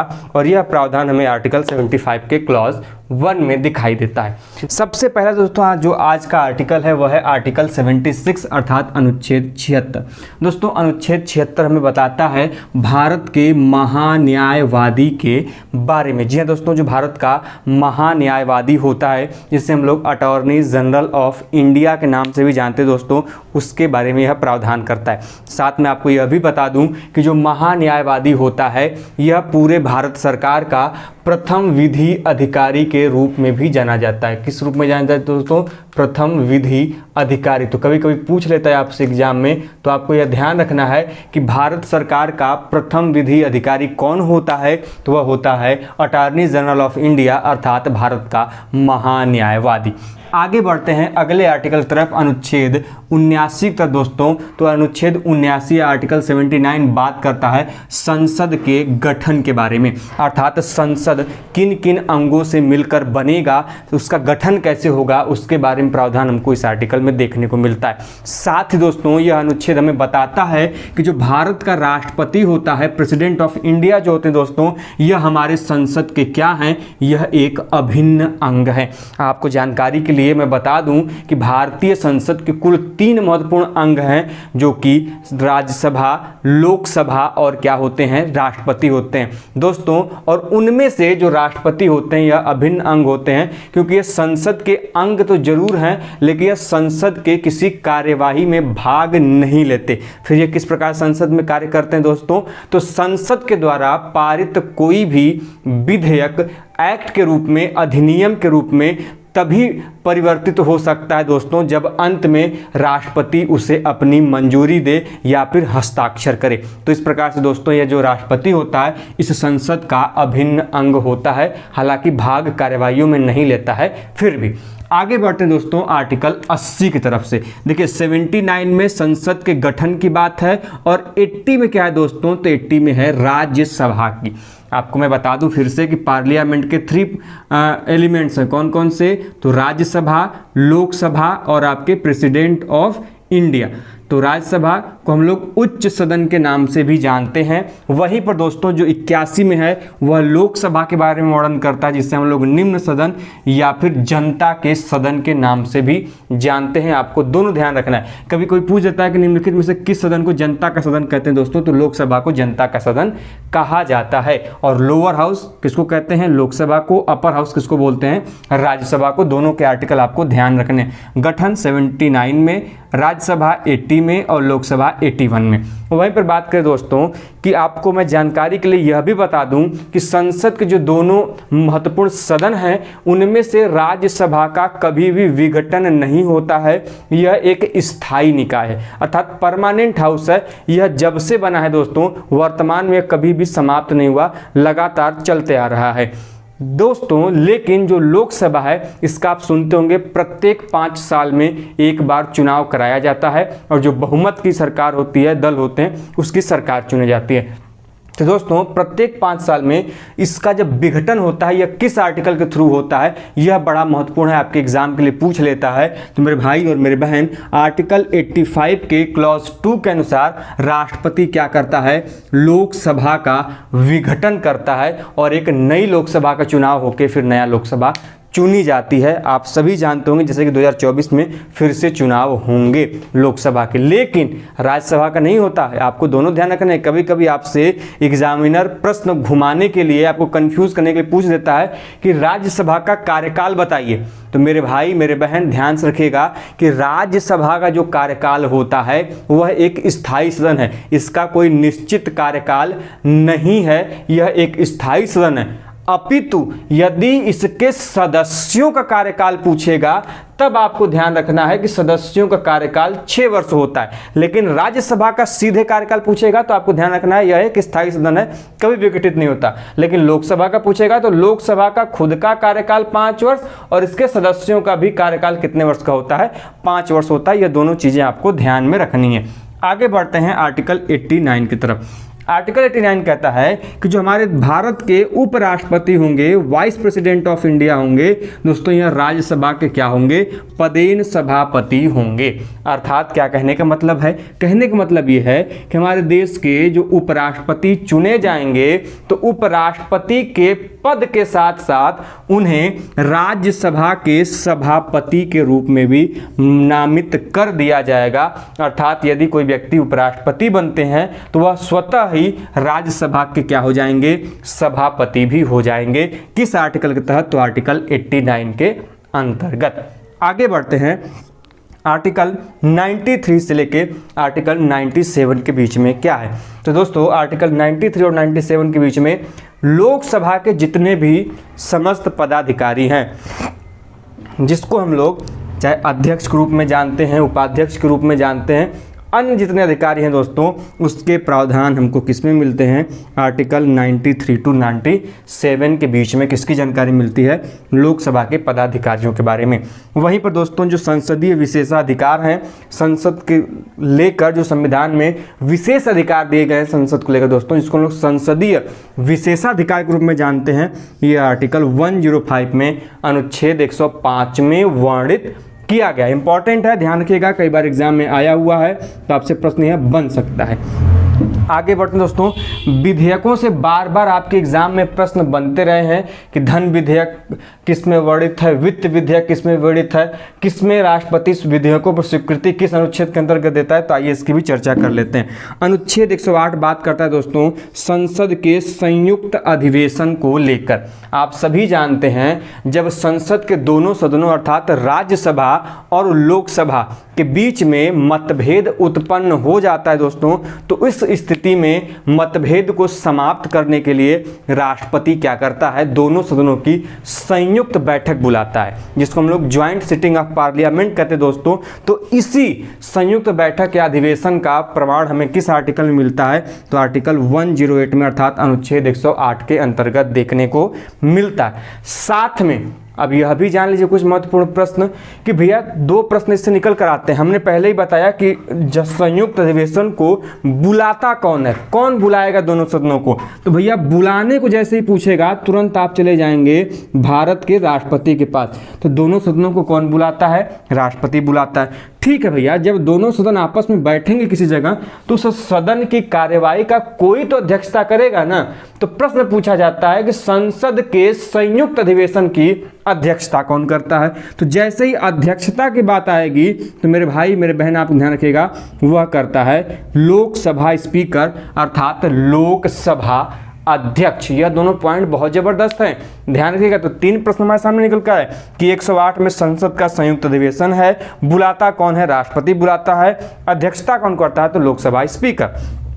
आगे बढ़ते हैं दोस्तों अनुच्छेद 110 की तरफ। अनुच्छेद 110 बात करता है धन विधेयक को लेकर। बहुत इंपॉर्टेंट प्रश्न है, बार बार आता है, जैसे सब्जी में आलू पड़ता है उसी प्रकार यह आर्टिकल है, बार बार आपके एग्जाम में देखने को मिल जाएगा। अब बात यह है कि केवल प्रश्न धन विधेयक से आर्टिकल से ही नहीं बनते हैं, इसके अलावा भी बनते हैं। जैसे कि धन विधेयक संसद के किस सदन में प्रस्तुत किया जाता है पहली बार, तो भैया यह केवल और केवल पहली बार प्रस्तुत किया जाता है लोकसभा में। दूसरा कि कोई विधेयक धन विधेयक है इसके बारे में कौन निर्णय करता है, तो भैया कोई विधेयक धन विधेयक है, इट इज अ बिल और मनी बिल और not, it is decided by the Lok Sabha speaker. अर्थात दोस्तों ये किसके द्वारा डिसाइड किया जाता है, यह लोकसभा अध्यक्ष के द्वारा डिसाइड किया जाता है। और कभी कभी यह भी पूछ देता है कि भैया जो मनी बिल है यह किसकी सिफारिश पर प्रस्तुत किया जाता है, तो इसकी सिफारिश करता है राष्ट्रपति। अब देखिए जैसा कि चलते हैं अगले अनुच्छेद तरफ, अनुच्छेद 111। अब कोई भी विधेयक को अनुमति कौन प्रदान करता है, हमने पहले ही बोला कि हमारे संसद का अभिन्न अंग कौन है दोस्तों, अभिन्न अंग है राष्ट्रपति। और राष्ट्रपति किसी विधेयक पर अंतिम रूप से अपनी अनुमति प्रदान करके उसे क्या बनाता है, विधेयक बनाता है। अब कुछ चीजें आप समझ लीजिए, हमने दो शब्द बोले, एक बोला विधेयक जिसको हम लोग बोलते हैं बिल, और दूसरा बोला हमने दोस्तों अधिनियम जिसको हम लोग बोलते हैं दोस्तों एक्ट। दोनों अलग अलग चीजें हैं, कंफ्यूज होके एक ही मत समझिएगा। जब तक कोई प्रस्ताव पारित नहीं हुआ होता है, वह सदन के अंदर क्या होता है, कार्यवाही में सम्मिलित होता है दोस्तों, पारित नहीं हुआ होता है, तब तक है दोस्तों वह विधेयक अर्थात बिल। जैसे ही वह विधेयक जो सदन में प्रस्ताव के रूप में लाया गया था, वह लोकसभा, राज्यसभा, उसके पश्चात राष्ट्रपति यदि उस पर अपने हस्ताक्षर करके मान्यता प्रदान कर देता है, तो वह मान्यता प्रदान के बाद तुरंत विधेयक से बदल कर क्या हो जाएगा, अधिनियम हो जाएगा, एक एक्ट बन जाएगा। आपको यह चीजें ध्यान में रखनी है। उम्मीद करता हूं दोनों चीजें आपको क्लियर हो जाएंगी। जैसे मैं एग्जांपल में बोल दूं CAB और CAA, जैसे सिटीजनशिप अमेंडमेंट बिल, नागरिकता संशोधन विधेयक। जब तक नागरिकता संशोधन विधेयक पारित नहीं हुआ था वह सीएबी के रूप में जाना जाता था, नागरिकता संशोधन विधेयक के रूप में जाना जाता था। जैसे ही संसद ने उसे पारित कर दिया, अब वह किस रूप में जाना जाता है? वह जाना जाता है नागरिकता संशोधन अधिनियम। पहले विधेयक था, अब अधिनियम हो गया, अर्थात सिटीजनशिप अमेंडमेंट एक्ट के रूप में। आगे बात करते हैं अनुच्छेद 112 की। अनुच्छेद 112 क्या बात करता है दोस्तों? अनुच्छेद 112 बात करता है वार्षिक वित्तीय विवरण के बारे में। अब कुछ लोग तुरंत हाहाकार मचा देंगे, अरे नहीं नहीं नहीं नहीं भाई, इसमें तो बजट की बात की गई। मेरे भाई आप ध्यान रखिएगा, हमारे संविधान में कहीं भी प्रत्यक्ष रूप से बजट का उल्लेख किया ही नहीं गया है। बजट के स्थान पर उन्होंने जो शब्द प्रयोग लाया है वह है वार्षिक वित्तीय विवरण का। यह समानता बजट से खाता है, इसीलिए दोस्तों हम लोग इसे सिंपली किस रूप में जान लेते हैं, प्रश्नों में देखते हैं बजट के रूप में। तो आपको यह दोनों ध्यान रखना है, कभी कभी पूछ देगा तो कंफ्यूज नहीं होना है कि वार्षिक वित्तीय विवरण किसमें दिया है। अब पता चला पढ़े हैं बजट और दे दिया वार्षिक वित्तीय विवरण, तो काम गड़बड़ा जाएगा। तो दोनों ध्यान रखिए, वार्षिक वित्तीय विवरण पूछे चाहे बजट पूछे, दोनों का प्रावधान किसमें है? अनुच्छेद 112 में। आगे बढ़ते हैं, अनुच्छेद 117 के क्लॉज 1 से लेके क्लॉज 3 के बीच में क्या है दोस्तों? वह है दोस्तों वित्त विधेयक की चर्चा की गई है। मनी विधेयक, मनी बिल या धन विधेयक जिसको बोलते हैं दोस्तों, वो 110 में है। वित्त विधेयक 117 के क्लॉज 1 से लेके क्लॉज 3 के बीच में डिफाइन किया गया। वहीं पर अनुच्छेद 17 यह भी कहता है कि राष्ट्रपति की सिफारिश पर ही हम लोकसभा में किसकी प्रस्तुति कर सकते हैं? धन विधेयक की। एक बात यहां पर निकल कर आई है कि सिफारिश किसकी होगी? राष्ट्रपति की होगी, तभी कोई धन विधेयक क्या किया जा सकता है? प्रस्तुत किया जा सकता है। अब एक बात और समझ लीजिए कि धन विधेयक पहली बार केवल और केवल लोकसभा में ही प्रस्तुत होगा, न कि राज्यसभा में। राज्यसभा के पास यह अधिकार नहीं है, केवल और केवल कहाँ प्रस्तुत होगा? लोकसभा में। आगे बढ़ते हैं, अनुच्छेद 110 के क्लॉज 3 में यह बात करता है कि धन विधेयक का फैसला कौन करता है? यह करता है लोकसभा अध्यक्ष, जिसकी चर्चा हम लोग कुछ देर पहले कर चुके हैं। तो यह किस आर्टिकल के अंतर्गत करता है? अनुच्छेद 110 के क्लॉज 3 के अंतर्गत। आगे बढ़ते हैं कि अनुच्छेद 153 में क्या है भाई? अब हम बात करेंगे कुछ राज्यपाल से संबंधित महत्वपूर्ण अनुच्छेदों की। अनुच्छेद 153 से लेकर 167 के बीच में जितने भी महत्वपूर्ण हैं उनकी चर्चा कर लेते हैं। अनुच्छेद 153 बात करता है कि राज्यों के राज्यपाल कौन होंगे, उनके पद का क्या उसमें योग्यताएं होंगी, यह संबंधित चीज़ें कहाँ पर है? अनुच्छेद 153 में। अनुच्छेद 155 बात करता है कि राज्यपाल की नियुक्ति कौन करता है? हमारे देश का राष्ट्रपति करता है। आपको जानकारी के लिए बता दूं, राज्यपाल राष्ट्रपति के द्वारा नियुक्त किया जाता है और राज्य की जितनी एडमिनिस्ट्रेटिव एवं अन्य गतिविधियां होती हैं, इनकी रिपोर्ट तैयार कर वह किसे प्रदान करता है? राष्ट्रपति को प्रदान करता है। आगे बढ़ते हैं, अनुच्छेद 163 क्या बात करता है दोस्तों? अनुच्छेद 63 बात करता है 163 कि एक मंत्री परिषद होगी राज्यपाल के लिए, जो कि उसको क्या करेगी? सलाह देगी एवं काम आने पर सहायता प्रदान करेगी। तो दोस्तों राज्य की मंत्री परिषद का वर्णन अनुच्छेद 163 में है, जो कि राज्यपाल को सलाह एवं सहायता प्रदान करती है। वहीं अनुच्छेद 213 क्या बात करता है भाई? बहुत इंपॉर्टेंट है। आपको जैसे पता होगा कि हमारे देश में अध्यादेश कौन जारी करता है? यदि देश में अध्यादेश जारी करना हो तो देश में अध्यादेश जारी करते हैं हमारे देश के राष्ट्रपति, प्रेसिडेंट ऑफ इंडिया। वहीं पर यदि राज्य में अध्यादेश जारी करना हो तो यह एक विशेष अधिकार प्राप्त है राज्यपाल को, अनुच्छेद 213 के अंतर्गत। वह क्या है? वो ये है कि राज्य के राज्यपाल भी अध्यादेश जारी कर सकते हैं। किस आर्टिकल के तहत? आर्टिकल 213 के अंतर्गत। वहीं पर यदि राष्ट्रपति के अध्यादेश जारी करने की शक्ति का अनुच्छेद पूछेगा तो आपको अनुच्छेद 123 ध्यान में रखना है, अर्थात राष्ट्रपति अनुच्छेद 123 के अंतर्गत क्या करता है? अध्यादेश जारी करने का कार्य करता है। अब आगे बहुत इंपॉर्टेंट है भाई 233।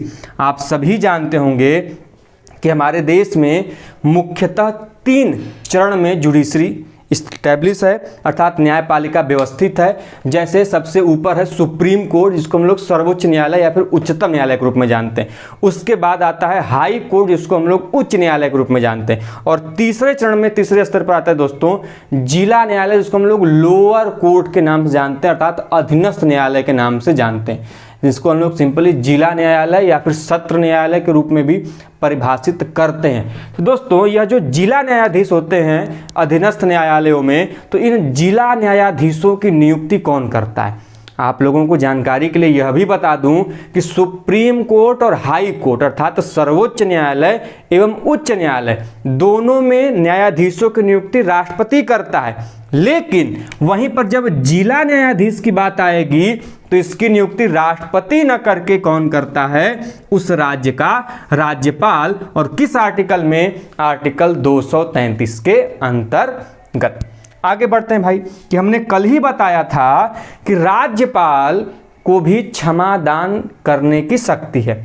जैसे हमारा राष्ट्रपति मृत्युदंड को क्षमादान दे सकता था, हमने बताया था आर्टिकल 72 के अंतर्गत। और कल भी हमने यह भी चर्चा की थी कि भले राज्यपाल मृत्युदंड न क्षमा कर सके, लेकिन उसके अलावा वह सजा में कमी कर सकता है, बाकी अन्य काम कर सकता है। तो इसके लिए भी राज्यपाल को अलग से विशेषाधिकार प्राप्त हैं, जो कि अनुच्छेद 161 के अंतर्गत उसे दिए गए।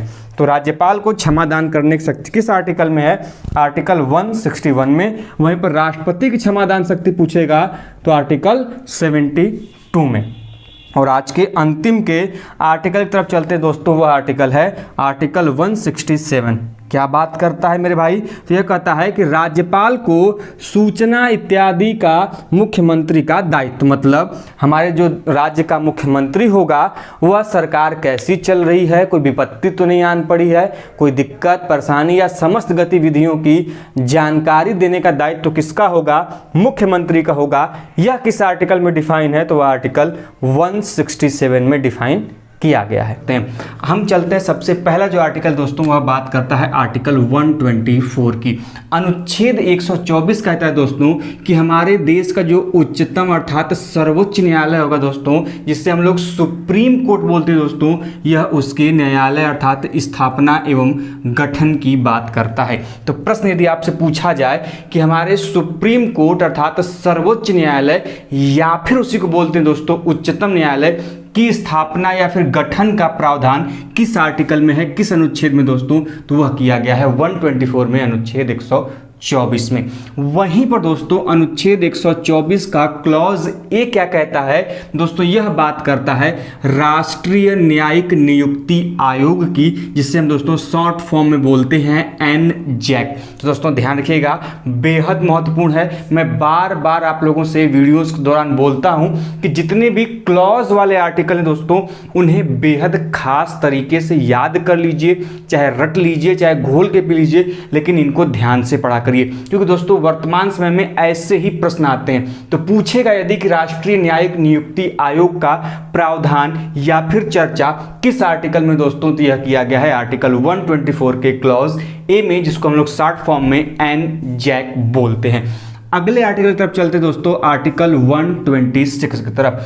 आर्टिकल 126 कहता है कि सर्वोच्च न्यायालय में कार्यकारी मुख्य न्यायाधीश की नियुक्ति। जी दोस्तों, मान लीजिए इन द केस मुख्य न्यायाधीश नहीं है, तो वहां पर कार्यकारी जो मुख्य न्यायाधीश की नियुक्ति की जाएगी उसके स्थान पर वह किस आर्टिकल के तहत की जाएगी दोस्तों? वह की जाएगी आर्टिकल 126 अर्थात अनुच्छेद 126 के अंतर्गत। वहीं पर प्रश्न पूछ दे कि मेरे भाई बताइए कि तदर्थ न्यायाधीशों की नियुक्ति का प्रावधान किस आर्टिकल में है। लेकिन एक बात मैं बता दूं कि मैं यहां पर जिन न्यायाधीशों की नियुक्ति की बात कर रहा हूं यह सभी सुप्रीम कोर्ट के अंतर्गत मैं बात कर रहा हूं। मैंने पिछली वीडियो जो कि अलग से बनाई थी हाई कोर्ट के ऊपर, मैंने उसमें डिस्कस किया हुआ है, उसके प्रावधान अलग हैं, इसके प्रावधान अलग हैं। तो सुप्रीम कोर्ट में तदर्थ न्यायाधीशों की नियुक्ति का प्रावधान आर्टिकल 127 में डिफाइन किया गया है। वहीं पर दोस्तों अनुच्छेद 129 जो कि आपकी प्रतियोगी परीक्षाओं में रामबाण की तरह कार्य करता है दोस्तों, बार बार पूछा जाता है, यह बात करता है सुप्रीम कोर्ट को एक अभिलेखीय न्यायालय के रूप में, कोर्ट ऑफ रिकॉर्ड के रूप में। तो प्रश्न यदि पूछ दे कि in which article of the constitution the supreme court is defined as the court of record, मतलब कि वह कौन सा अनुच्छेद है जिसमें उच्चतम न्यायालय को अभिलेखीय न्यायालय के रूप में बताया गया है दोस्तों, तो वह बताया गया है आर्टिकल 129 में। अभिलेखीय न्यायालय क्या होता है, हमने इसकी चर्चा पिछले वीडियोस में की थी, फिर भी मैं थोड़े से आपको प्रिसाइजली बता देता हूं कि अभिलेखीय न्यायालय वह न्यायालय होते हैं जो अपने द्वारा दिए गए निर्णय को क्या करते हैं, रिकॉर्ड करके रखते हैं, क्योंकि इन द फ्यूचर यदि कोई ऐसा ही सिमिलर केस आए तो वह उसका रेफरेंस दे सके और उसके आधार पर निर्णय दे सके। दूसरा होता है कि यदि कोई कोर्ट की अवमानना करता है तो वह उसे दंडित कर सके। तो इन दोनों के लिए क्या कहा जाता है, ऐसे दोनों गुणों वालों को अभिलेखीय न्यायालय, फिर अभिलेख न्यायालय के रूप में हम जानते हैं। उम्मीद करते हैं आप समझ पा रहे होंगे। यदि समझ रहे हो मेरे भाई तो वीडियो को लाइक करते हुए चलिए, चैनल पर नए हो, चैनल को सब्सक्राइब नहीं किया है तो मेरे भाई चैनल को सब्सक्राइब भी कर लीजिए, क्योंकि आपके पास वीडियो की लेटेस्ट नोटिफिकेशन सबसे पहले पहुंचेगी। आगे बढ़ते हैं दोस्तों आर्टिकल 134 की तरफ। आर्टिकल 134 कहता है कि जो उच्चतम न्यायालय का आपराधिक मामलों में अपीलीय क्षेत्राधिकार होगा, अर्थात दोस्तों आप आपराधिक मामला होगा, क्रिमिनल मैटर होगा दोस्तों, तो उस मामले में सुप्रीम कोर्ट के पास अपना अपीलीय क्षेत्राधिकार है जो कि उसे प्रदान किया गया है अनुच्छेद 134 के अंतर्गत। वहीं पर दोस्तों बात करें आर्टिकल 148 की, जो कि बार बार पूछा जाता है और यह काफ़ी ज़्यादा इंपॉर्टेंट है, वेरी इंपॉर्टेंट है, बहुत छोटा सा है दोस्तों। यह बात करता है नियंत्रक एवं महालेखा परीक्षक की नियुक्ति के संबंध में, जिससे हम लोग शॉर्ट फॉर्म में कैग बोलते हैं और इंग्लिश में बोलते हैं कंट्रोलर एंड ऑडिटर जनरल। जी दोस्तों, controller and auditor general, Hindi में नियंत्रक एवं महालेखा परीक्षक की नियुक्ति का प्रावधान आर्टिकल 148 में। देखिए ध्यान रखिएगा, कैग की नियुक्ति करते हैं कौन, हमारे देश के राष्ट्रपति। तो एक बात यह भी ध्यान रखिएगा, महत्वपूर्ण प्रश्न निकल कर आपके सामने आ सकता है। तो कैग की नियुक्ति का प्रावधान, या फिर पूछ दे कि महानियंत्रक एवं लेखा परीक्षक का प्रावधान किस आर्टिकल में है, आर्टिकल 148 में। नियुक्ति कौन करता है, राष्ट्रपति करता है। आगे बढ़ते हैं आर्टिकल 137 की तरफ। आर्टिकल 137 सुप्रीम कोर्ट को यह अधिकार देती है, यह शक्ति देती है दोस्तों कि वह जो भी अपने निर्णय या फिर आदेश करेगी दोस्तों, उस आदेश पर बाद में वह पुनर्विचार कर सकती है। चाहे तो अपने निर्णय को ही पलट सकती है, चाहे तो उसमें कुछ बदलाव कर सकती है या फिर संशोधन कर सकती है। मान लीजिए इन द केस, कोई केस 2012 में उसने कोई क्या किया, जजमेंट दिया, अपना निर्णय सुनाया। अब रिसेंट कंडीशन में वैसा जस्ट सिमिलर केस आया है दोस्तों, तो हो सकता है कि वह उसी जजमेंट के सिमिलरिटी के आधार पे अपना फैसला सुना दे, या फिर वह जो निर्णय दिया गया था, पहले आदेश दिया गया था, उससे कुछ अलग अपने ही निर्णय को वह क्या करे, पलट दे। दोस्तों यह अधिकार सुप्रीम कोर्ट को इसी आर्टिकल 137 के अंतर्गत मिला हुआ है। अब बात करते हैं आर्टिकल 143 की। अनुच्छेद 143 यह कहता है कि राष्ट्रपति के पास सुप्रीम कोर्ट से परामर्श करने की क्या होगी, शक्ति होगी।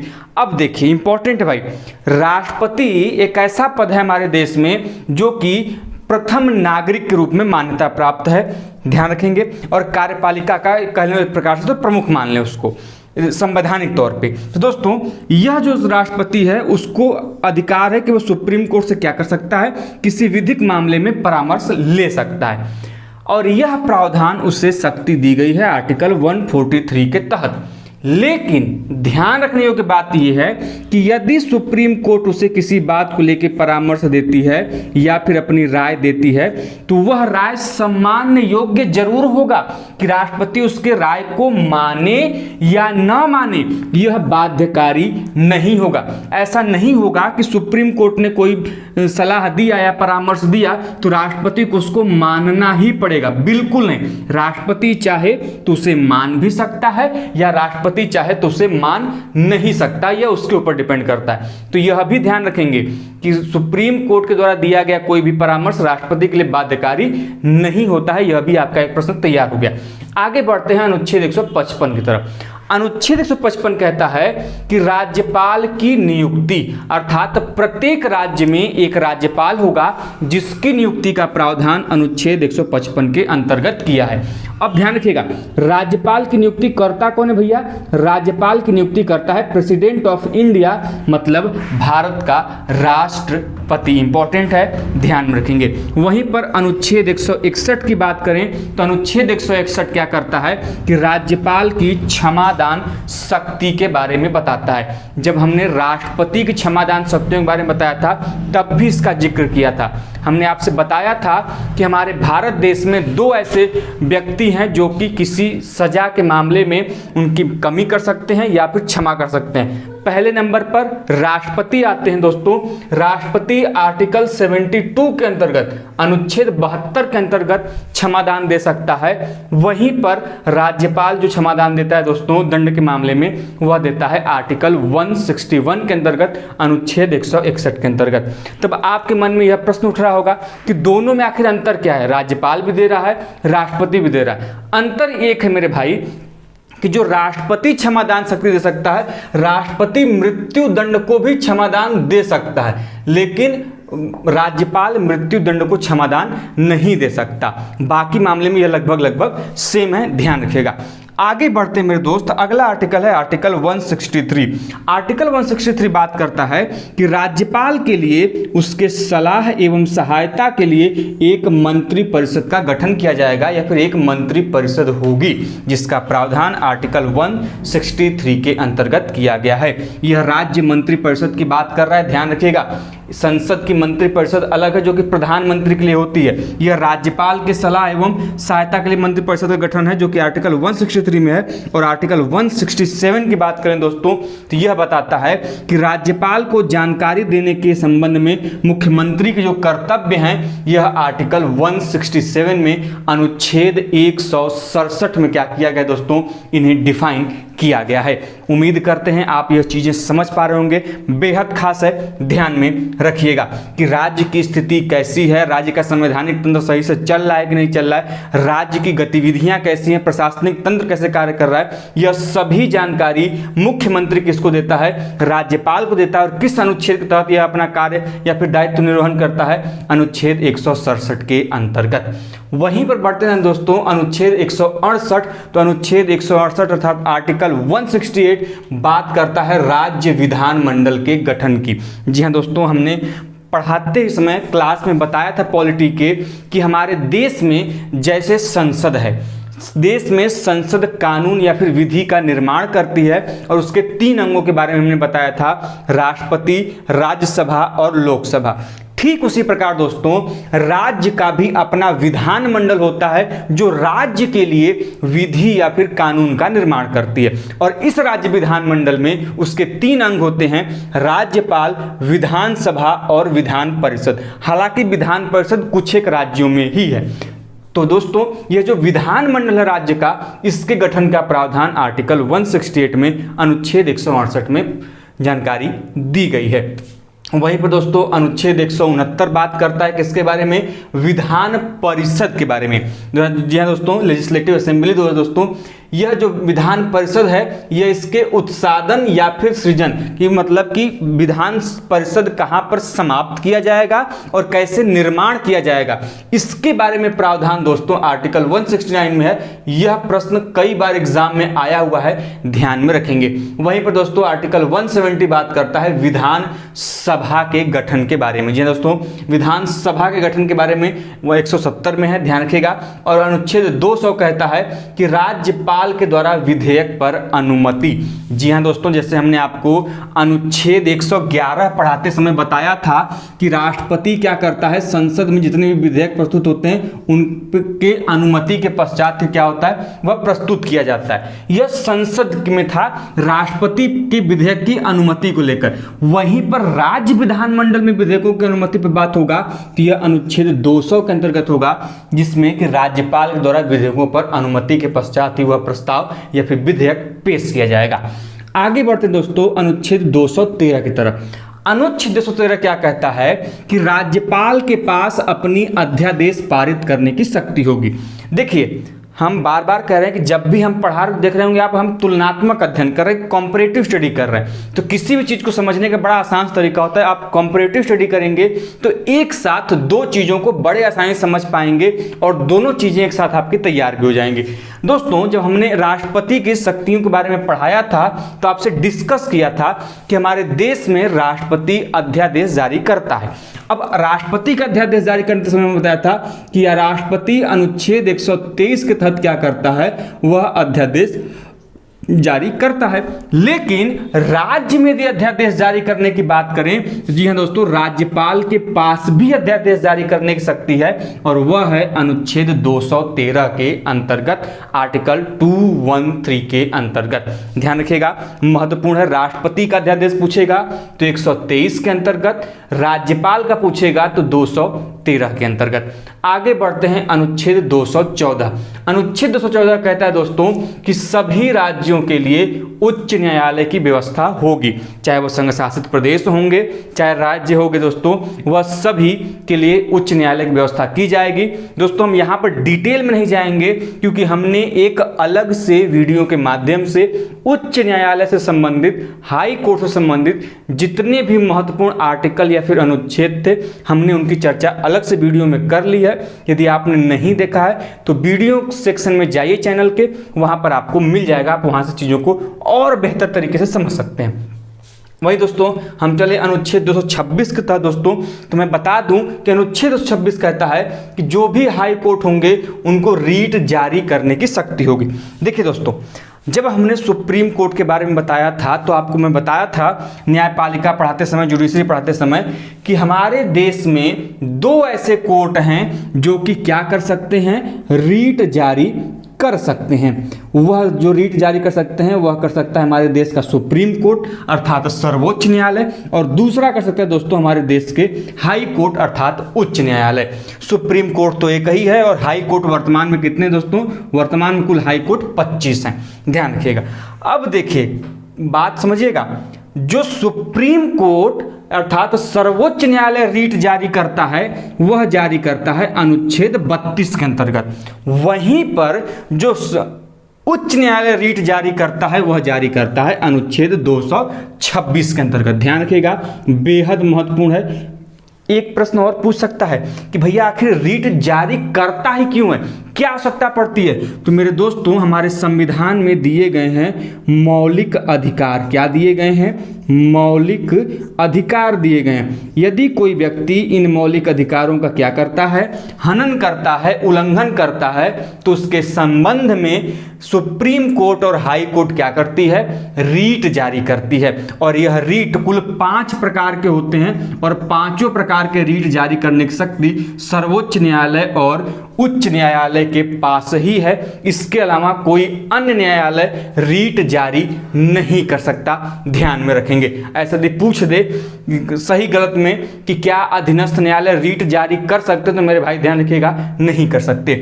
आगे बढ़ते दोस्तों अनुच्छेद 233 की तरफ। अनुच्छेद 233 क्या कहता है कि जितने भी जिला न्यायाधीश होंगे उनकी नियुक्ति राज्यपाल करेगा। तो जिला न्यायाधीशों की नियुक्ति का प्रावधान किस आर्टिकल में है? अनुच्छेद 233 के अंतर्गत है। जब हमने जुडिशरी पढ़ाई थी, यदि आप सभी में से किसी ने उसका क्लास देखा होगा तो ये चीज़ें आपको बड़ी आसानी से क्लियर होते हुए चली जाएंगी। जुडिशरी पढ़ाते समय बताया था कि जुडिशरी के 3 प्रमुख चरण हैं। पहले चरण में आता है आपका सुप्रीम कोर्ट, दूसरे चरण में आता है आपका हाई कोर्ट और तीसरे चरण में आता है दोस्तों आपका सबऑर्डिनेट कोर्ट। सुप्रीम कोर्ट सर्वोच्च न्यायालय सबसे उच्च स्तर पर है, उसके बाद आपका हाई कोर्ट राज्य के स्तर पर है, और जो जिला न्यायालय या फिर जिसको अधीनस्थ न्यायालय बोलते हैं दोस्तों, यह जिला स्तर पर है। अब अधीनस्थ न्यायालय के भी 2 अलग अलग भाग बताए थे हमने क्लास में। एक सत्र न्यायालय बताया था आपका, अलग था दीवानी फौजदारी न्यायालय अलग था। तो ये चीज़ें आपको ध्यान में रखनी होंगी। खैर, उसमें हम डिटेल में इतना नहीं जाएंगे, जब हम क्लास में अलग से पढ़ाएंगे तब आपको डिस्कस किया जाएगा।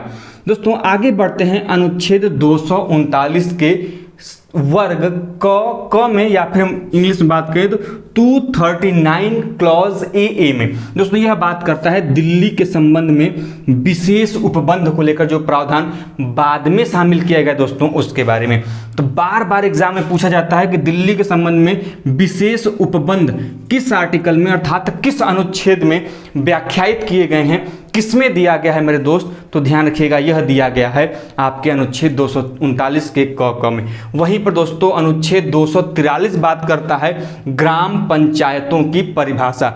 जी हाँ दोस्तों, ग्राम पंचायतों की परिभाषा अनुच्छेद 243 में। अब ध्यान से सुनिएगा, 243 फिर 243 क कह लें या फिर ए कह लें, 243 ए में बात किया गया है ग्राम सभा की, जो कि बार बार पूछा गया। अब जितने भी हैं ये सभी महत्वपूर्ण हैं। 243 में ग्राम पंचायतों की परिभाषा है, पॉइंट नंबर 1। 243 ए में ग्राम सभा है। 243 सी में ग्राम पंचायतों का गठन है, ध्यान रखिएगा गठन है। और वहीं 243 में जो है दोस्तों यह नगर पालिकाओं की परिभाषा का प्रावधान किया गया है। और 243 में दोस्तों यह बात किया गया है नगर पालिकाओं के गठन की। तो परिभाषा और गठन ध्यान से एग्जाम में आएगा तो उसको देख लेंगे कि क्लॉज में त है कि थ है। यदि त रहेगा 243 का तो वह नगर पालिका की परिभाषा को बताएगा। यदि 243 थ रहेगा क्लास में तो वह नगर पालिका के गठन की बात करता है। वहीं पर दोस्तों आज के हम अपने अंतिम आर्टिकल की तरफ चलें तो वह बात करता है अनुच्छेद 243 के क्लॉज YZ की, और यह बात करता है सहकारी समितियों के गठन के बारे में, सहकारी समितियों के बारे में। तो दोस्तों सबसे पहला अनुच्छेद है वह है दोस्तों अनुच्छेद 246, जो बात करता है दोस्तों वस्तु व सेवा कर की, जिसे दोस्तों हम लोग जानते हैं GST के नाम से, गुड्स एंड सर्विस टैक्स दोस्तों हम सभी जानते हैं। और दोस्तों इस GST या फिर वस्तु एवं सेवा कर का प्रावधान हमारे संविधान में कहां पर मिलता है दोस्तों, तो यह मिलता है अनुच्छेद 246 के क्लॉज क में। यह हमें इसके बारे में संबंधित प्रावधान की चर्चा मिलती है। ध्यान रखिएगा प्रश्न पूछा जा सकता है कि GST संबंधी प्रावधान संविधान के किस अनुच्छेद में दोस्तों, तो अनुच्छेद 246 क में है। वहीं पर बात करें दोस्तों अनुच्छेद 247 की, तो अनुच्छेद 247 दोस्तों किस बारे में बात करता है, यह बताता है कि संसद के पास शक्ति है कि वह कुछ अतिरिक्त न्यायालयों की क्या कर सके, स्थापना कर सके। दोस्तों आप सभी जानते हैं कि भारतीय जो न्यायपालिका है इसके अंतर्गत सर्वोच्च न्यायालय, उच्च न्यायालय एवं अधीनस्थ न्यायालयों की क्या है दोस्तों, क्या की गई है, चर्चा की गई है, उनके उपबंधों को नियमित किया गया है। लेकिन दोस्तों अनुच्छेद 247 संसद को यह शक्ति देता है, पार्लियामेंट को यह अधिकार देता है कि वह उन न्यायालयों के अतिरिक्त अन्य न्यायालयों की भी स्थापना कर सके। ध्यान रखिएगा प्रश्न इससे अलग से भी घुमा के पूछ सकता है कि अतिरिक्त न्यायालयों की स्थापना का अधिकार किसके पास है। तो दोस्तों अतिरिक्त न्यायालयों की स्थापना का अधिकार किसके पास है, देश की संसद के पास है, अर्थात पार्लियामेंट के पास है। और यह उसका अधिकार किस आर्टिकल में दोस्तों, तो वह है अनुच्छेद 247 के अंतर्गत। वहीं पर बात करें दोस्तों अनुच्छेद 250 की, तो अनुच्छेद 250 कहता है दोस्तों कि जब देश में आपातकाल की स्थिति हो अर्थात इमरजेंसी लागू हो, तो उस कंडीशन में दोस्तों जो राज्य सूची है उस विषय पर संसद की कानून बनाने की शक्ति। दोस्तों हम जैसा बताया था कि हमारे संविधान की अनुसूची 7 में कुल 3 प्रकार के क्या की गई है, सूचियों की चर्चा की गई, जिसको हम लोग लिस्ट के नाम से जानते हैं। जिसमें दोस्तों केंद्र सूची अर्थात संघ सूची, दूसरा राज्य सूची और तीसरा है दोस्तों समवर्ती सूची। तो दोस्तों केंद्र सूची पर जो कानून एवं नियम बनाने का अधिकार है अर्थात संघ सूची पर जो नियम एवं कानून बनाने का अधिकार है यह देश की संघ को है अर्थात केंद्र सरकार के पास है, जिस पे संसद कानून बनाती है। वहीं पर दोस्तों जो राज्य सूची है जिसे हम लोग स्टेट लिस्ट बोलते हैं, इस पर कानून बनाने का अधिकार केवल और केवल किसके पास है दोस्तों, वह संबंधित राज्य को है। और बात करें समवर्ती सूची की दोस्तों, तो समवर्ती सूची पर कानून बनाने का अधिकार किसके पास है, तो राज्य भी बना सकती है, केंद्र सरकार भी बना सकती है। लेकिन जब किसी एक विषय पर दोनों के बीच क्या हो जाए, विवाद उत्पन्न हो जाए, तो उस स्थिति में केंद्र सरकार द्वारा बनाए गए नियम को वरीयता दी जाएगी, उसको मान्यता दी जाएगी। लेकिन बात यहां पर हो रही है राज्य सूची की। तो हमने अभी बताया कि राज्य सूची पर कानून बनाने का अधिकार संबंधित राज्य को है। लेकिन यह तब अपवाद हो जाएगा जब देश में क्या लागू हो, आपातकाल लागू हो अर्थात इमरजेंसी लागू हो।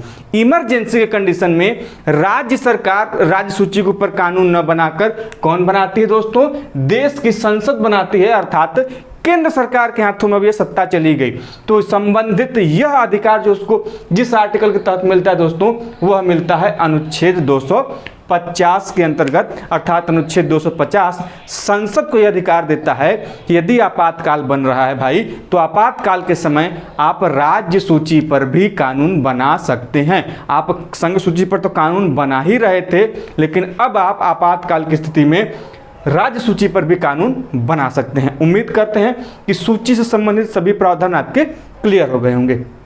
अब बात करते हैं अनुच्छेद 262 की।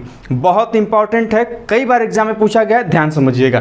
दोस्तों आप सभी जानते होंगे कई सारे ऐसे राज्य हैं जिनके मध्य एक ही नदी के पानी क्या करते हैं, बहती रहती है। अब इस नदी जल विवाद के लेकर उनके समझौते एवं उनके निपटारे के लिए दोस्तों ये जो अंतरराज्यीय नदी जल विवाद है, इसको संविधान के अनुच्छेद 262 में क्या किया गया है, स्थापित किया गया। अनुच्छेद 262 में से स्थान दिया गया है। तो एग्जाम में प्रश्न पूछता है कि अंतरराज्यीय नदी जल विवाद संबंधित प्रावधान संविधान के किस अनुच्छेद में है दोस्तों, तो यह संविधान के अनुच्छेद 262 के अंतर्गत दिए गए हैं। वहीं पर बात करें दोस्तों अनुच्छेद 263 की, बहुत इंपॉर्टेंट है, जो कि इसमें बात है अंतरराज्यीय परिषद की। ध्यान रखिएगा किसकी बात है दोस्तों, अंतरराज्यीय परिषद के बारे में प्रावधान किस आर्टिकल में है, तो अनुच्छेद 243। वहीं पर बात करें दोस्तों कि बताइए संचित निधि, आप लोगों ने सुना होगा कि संवैधानिक जो पदाधिकारी होते हैं उनमें से अधिकांशतः के वेतन किससे दिए जाते हैं दोस्तों, इसी संचित निधि से दिए जाते हैं। और दोस्तों इसी संचित निधि का प्रावधान हमें अनुच्छेद 266 में देखने को मिलता है। दोस्तों एक आकस्मिक निधि होती है, एक संचित निधि होती है। इमरजेंसी के दौरान दोस्तों जो आकस्मिक निधि यूज की जाती है उसका प्रावधान 267 में, वहीं पर जिससे वेतन इत्यादि दिया जाता है दोस्तों उसका प्रावधान अनुच्छेद 266 में, जिससे हम लोग संचित निधि के नाम से भी जानते हैं। दोनों निधियों के बारे में जानिएगा कि संचित निधि 266 और आकस्मिक निधि 267 में। अब बात करें दोस्तों अनुच्छेद 279 के क्लॉज क की, तो दोस्तों यह बात करता है वस्तु व कर सेवा आयोग की, जीएसटी कमीशन की बात करता है। एक बात ध्यान रखिएगा, जीएसटी के बारे में प्रावधान अनुच्छेद 246 के क्लॉज क में है, इसके आयोग की चर्चा अनुच्छेद 279 के क्लॉज क में है। तो दोनों को एक जगह भी लिख के याद कर सकते हैं। यदि अलग अलग याद कर लेते थे तो कोई बात नहीं, बाबा रामदेव आपसे सामने फेल हैं। आगे बढ़ते हैं अनुच्छेद 280 की तरफ। भैया बहुत इंपॉर्टेंट है, सब पैसे का लेन देन जो भी है सब इसी में है। इतना समझ लीजिए कि यह बात करता है वित्त आयोग की अर्थात फाइनेंस कमीशन की। तो फाइनेंस कमीशन के सभी प्रावधानों की चर्चा कहां पर की गई दोस्तों, यह किया गया है अनुच्छेद 280 में। अनुच्छेद 280 वित्त कमीशन की स्थापना संबंधी प्रावधानों की चर्चा करता है। तो ध्यान रखिएगा वित्त आयोग का प्रावधान अर्थात फाइनेंस कमीशन का प्रावधान किस अनुच्छेद में है, तो अनुच्छेद 280 में। अब देखिए बड़ा मजेदार और इंपॉर्टेंट है कि आप सभी जानते हैं कि हमारे संविधान में मूल अधिकार दिए गए हैं, अर्थात जिसे हम मौलिक अधिकार कहते हैं, जिसको हम लोग आंग्ल भाषा में, अरे हाँ भैया अंग्रेजी, जिसे हम फंडामेंटल राइट्स कहते हैं। यह कुल कितने हैं दोस्तों, वर्तमान में 6 हैं। लेकिन इंपॉर्टेंट बात यह है कि जब हमारा संविधान बनकर तैयार हुआ था तब 6 नहीं थे, तब कितने थे, तब 7 थे। लेकिन उनमें से एक संविधान संशोधन के तहत एक मौलिक अधिकार को हटा दिया गया। वह जो मौलिक अधिकार हटाया गया वही मौलिक अधिकार था दोस्तों आपके संपत्ति का मौलिक अधिकार, राइट टू प्रॉपर्टी। पहले यह एक मौलिक अधिकार था, लेकिन जब इसे मौलिक अधिकार से हटाया गया तो इसे पूर्ण रूप से समाप्त नहीं किया गया, बल्कि अनुच्छेद 300 क में इस संपत्ति के अधिकार को अर्थात राइट टू प्रॉपर्टी को एक विधिक अधिकार अर्थात एक लीगल राइट के रूप में क्या कर दिया गया, मान्यता दे दिया गया। ध्यान रखिएगा पहले जब यह संविधान में मौलिक अधिकार के रूप में था दोस्तों, तो यह अनुच्छेद 31 में इसको क्या किया गया था, लिखित किया गया था। अनुच्छेद 31 में इसको स्थान दिया गया था। लेकिन जब इसे वहां से हटाया गया तो अनुच्छेद 31 समाप्त और नया जो अनुच्छेद बनाया गया दोस्तों इसके लिए अनुच्छेद 300 क में अब जो संपत्ति का अधिकार है अब क्या है, विधिक अधिकार है। तो इससे कई सारे प्रश्न बनते हैं। पहला कि भैया संपत्ति का अधिकार कब हटाया गया? तो 44वें संविधान संशोधन सन 1978 द्वारा हटाया गया, पहली चीज। दूसरी कि संपत्ति का अधिकार मूल संविधान में किस अनुच्छेद में वर्णित था? तो यह अनुच्छेद 31 में वर्णित था। तीसरा कि संपत्ति के अधिकार का वर्णन वर्तमान में संविधान में कहां पर है? जब वर्तमान में बात करेगा तो अनुच्छेद 300 का। वहीं पर सबसे इंपॉर्टेंट जो पूछता है कि वर्तमान समय में जो संपत्ति का अधिकार है यह किस प्रकार का अधिकार है? संवैधानिक अधिकार है, विधिक अधिकार है, कि यह मौलिक अधिकार है, कि कुछ नहीं है? तो दोस्तों आपको जानकारी के लिए फिर से एक बार रिपीट कर दूं, संपत्ति का अधिकार वर्तमान में एक विधिक अधिकार है जिसकी चर्चा संविधान के अनुच्छेद 300 क में की गई है। रट लीजिए, याद कर लीजिए, जन्म घुट्टी पी लीजिए, चंपरास खा लीजिए, कुछ भी करिए, लेकिन याद करिए क्योंकि यह प्रश्न आपके एग्जाम में मैक्सिमम बनते रहे हैं। आगे बढ़ते हैं अगले आर्टिकल की तरफ। अगला आर्टिकल भैया अनुच्छेद 312। अनुच्छेद 312 क्या कहता है? तो अनुच्छेद 312 कहता है अखिल भारतीय सेवाओं के बारे में। जो IAS, IPS, IFS, यह जो अखिल भारतीय सेवाएं हैं दोस्तों, इन अखिल भारतीय सेवाओं का प्रावधान इस आर्टिकल 312 में अर्थात अनुच्छेद 312 में किया गया है। देखिए बात आ गई जब अखिल भारतीय सेवाओं की, तो एक प्रश्न यहां से बनता है कि हमारे संविधान में अखिल भारतीय सेवाओं के सृजन अर्थात निर्माण का अधिकार किसके पास है? संसद में 2 सदन हैं, एक है राज्यसभा, एक लोकसभा। तो भैया आप लोगों ने पढ़ा होगा दोनों की अपनी अपनी शक्तियों के बारे में। लोकसभा की अपनी कुछ विशिष्ट शक्तियां हैं, राज्यसभा की अपनी कुछ विशिष्ट शक्तियां हैं। तो दोस्तों उसमें जो राज्यसभा है, राज्यसभा की यह विशिष्ट शक्ति है कि संसद में केवल और केवल राज्यसभा ही अखिल भारतीय सेवाओं के निर्माण या फिर सृजन को कर सकती है, न कि इसके अलावा कोई अन्य। न लोकसभा कर सकती है, न कोई अंग जो उसका है वह कर सकता है। वह केवल कौन कर सकता है? वह कर सकता है दोस्तों आपका राज्यसभा। तो कभी प्रश्न आए कि अखिल भारतीय सेवाओं के सृजन या निर्माण का अधिकार किसके पास है? तो यह राज्यसभा के पास है। और राज्यसभा इसका निर्माण या सृजन किस अनुच्छेद के आधार पर करती है भैया? तो यह करती है। आगे बढ़ते हैं, अगला है संघ व राज्य के लिए लोक सेवा आयोग की चर्चा। तो दोस्तों अभी तक था कि संघ अर्थात भारतीय लोक सेवा आयोग जो दोस्तों उसकी बात करते हैं या फिर संघ लोक सेवा आयोग की बात करते हैं, तो उसके बारे में प्रावधान हमें किस आर्टिकल में मिलता है? तो यह मिलता है आर्टिकल 315 के अंतर्गत अर्थात अनुच्छेद 315 में। वहीं पर बात करें दोस्तों प्रशासनिक अधिकरण की, जिसे हम लोग एडमिनिस्ट्रेटिव ट्राइब्यूनल्स बोलते हैं दोस्तों, इसकी चर्चा किस आर्टिकल में मेरे भाई? तो यह दिया गया है अनुच्छेद 323 के क्लॉज क में। वहीं पर बात करें दोस्तों निर्वाचन आयोग, जो कि इलेक्शन कमीशन के नाम से जाना जाता है और पूरे भारत में दोस्तों निर्वाचन संबंधी कार्यों को क्या कराता है? संपादित कराता है, जिसमें दोस्तों आपके प्रधानमंत्री का चुनाव हो, राष्ट्रपति का चुनाव हो, लोकसभा, राज्यसभा, विधानसभा, विधान परिषद इत्यादि का चुनाव हो। दोस्तों यह कार्य किसका है हमारे देश में? यह निर्वाचन आयोग का है। और इस निर्वाचन आयोग से संबंधित प्रावधान दोस्तों किस आर्टिकल में मिलते हैं? यह आर्टिकल 324 के अंतर्गत इसकी चर्चा की गई है। वहीं पर बात करें दोस्तों लोकसभा में SC और ST के सीटों को जो आरक्षण प्रदान किया गया है यह किस आर्टिकल में है? तो दोस्तों अनुसूचित जनजाति और अनुसूचित जाति के आरक्षण का प्रावधान किसमें? लोकसभा में, राज्यसभा में नहीं, लोकसभा में। यह किस आर्टिकल में है दोस्तों? तो यह आर्टिकल 330 के अंतर्गत उनको यह आरक्षण दिया गया है। वहीं पर लोकसभा में दोस्तों आप जानते होंगे एंग्लो इंडियन समुदाय से 2 लोग मनोनीत किए जाते हैं। दोस्तों आपको जानकारी के लिए बता दूं कि लोकसभा में 2 व्यक्ति और राज्यसभा में दोस्तों 12 व्यक्तियों का मनोनयन किया जाता है। और यह मनोनयन करता है दोस्तों कौन? यह करता है हमारे देश का राष्ट्रपति। और यह जो लोकसभा में एंग्लो इंडियन मनोनीत किए जाते हैं, यह किए जाते हैं अनुच्छेद 331 के अंतर्गत। ध्यान रखिएगा। बात करें वहीं पर कि विधानसभा में SC ST संबंधी आरक्षण, तो यह दिया गया है अनुच्छेद 332 में। इंपॉर्टेंट यह है कि लोकसभा में यदि SC ST का आरक्षण पूछेगा तो 330 में, विधानसभा में यदि SC ST का आरक्षण पूछेगा तो अनुच्छेद 332 में। अभी हमने बताया कि लोकसभा में यदि एंग्लो इंडियन मनोनीत किए जा रहे हैं तो 331 में कितने मनोनीत किए जा रहे हैं, 2 किए जा रहे हैं। वहीं पर बात करें कि विधानसभा में भी एंग्लो इंडियन समुदाय के लोग मनोनीत किए जाते थे, कितने, 1। और यह किस आर्टिकल के तहत, अनुच्छेद 333 आर्टिकल के तहत। अब इंपॉर्टेंट यहां पर मेरे भाई बात यह है कि जब से हमारे देश में संविधान का 104वां संविधान संशोधन हुआ है, तब से दोस्तों यह जो एंग्लो इंडियन समुदाय के लोग चुने जाते थे, मनोनीत किए जाते थे, चाहे लोकसभा में 2 या फिर विधानसभा में 1 दोस्तों, राष्ट्रपति के द्वारा इसे 104वें संविधान संशोधन द्वारा क्या कर दिया गया, समाप्त कर दिया गया।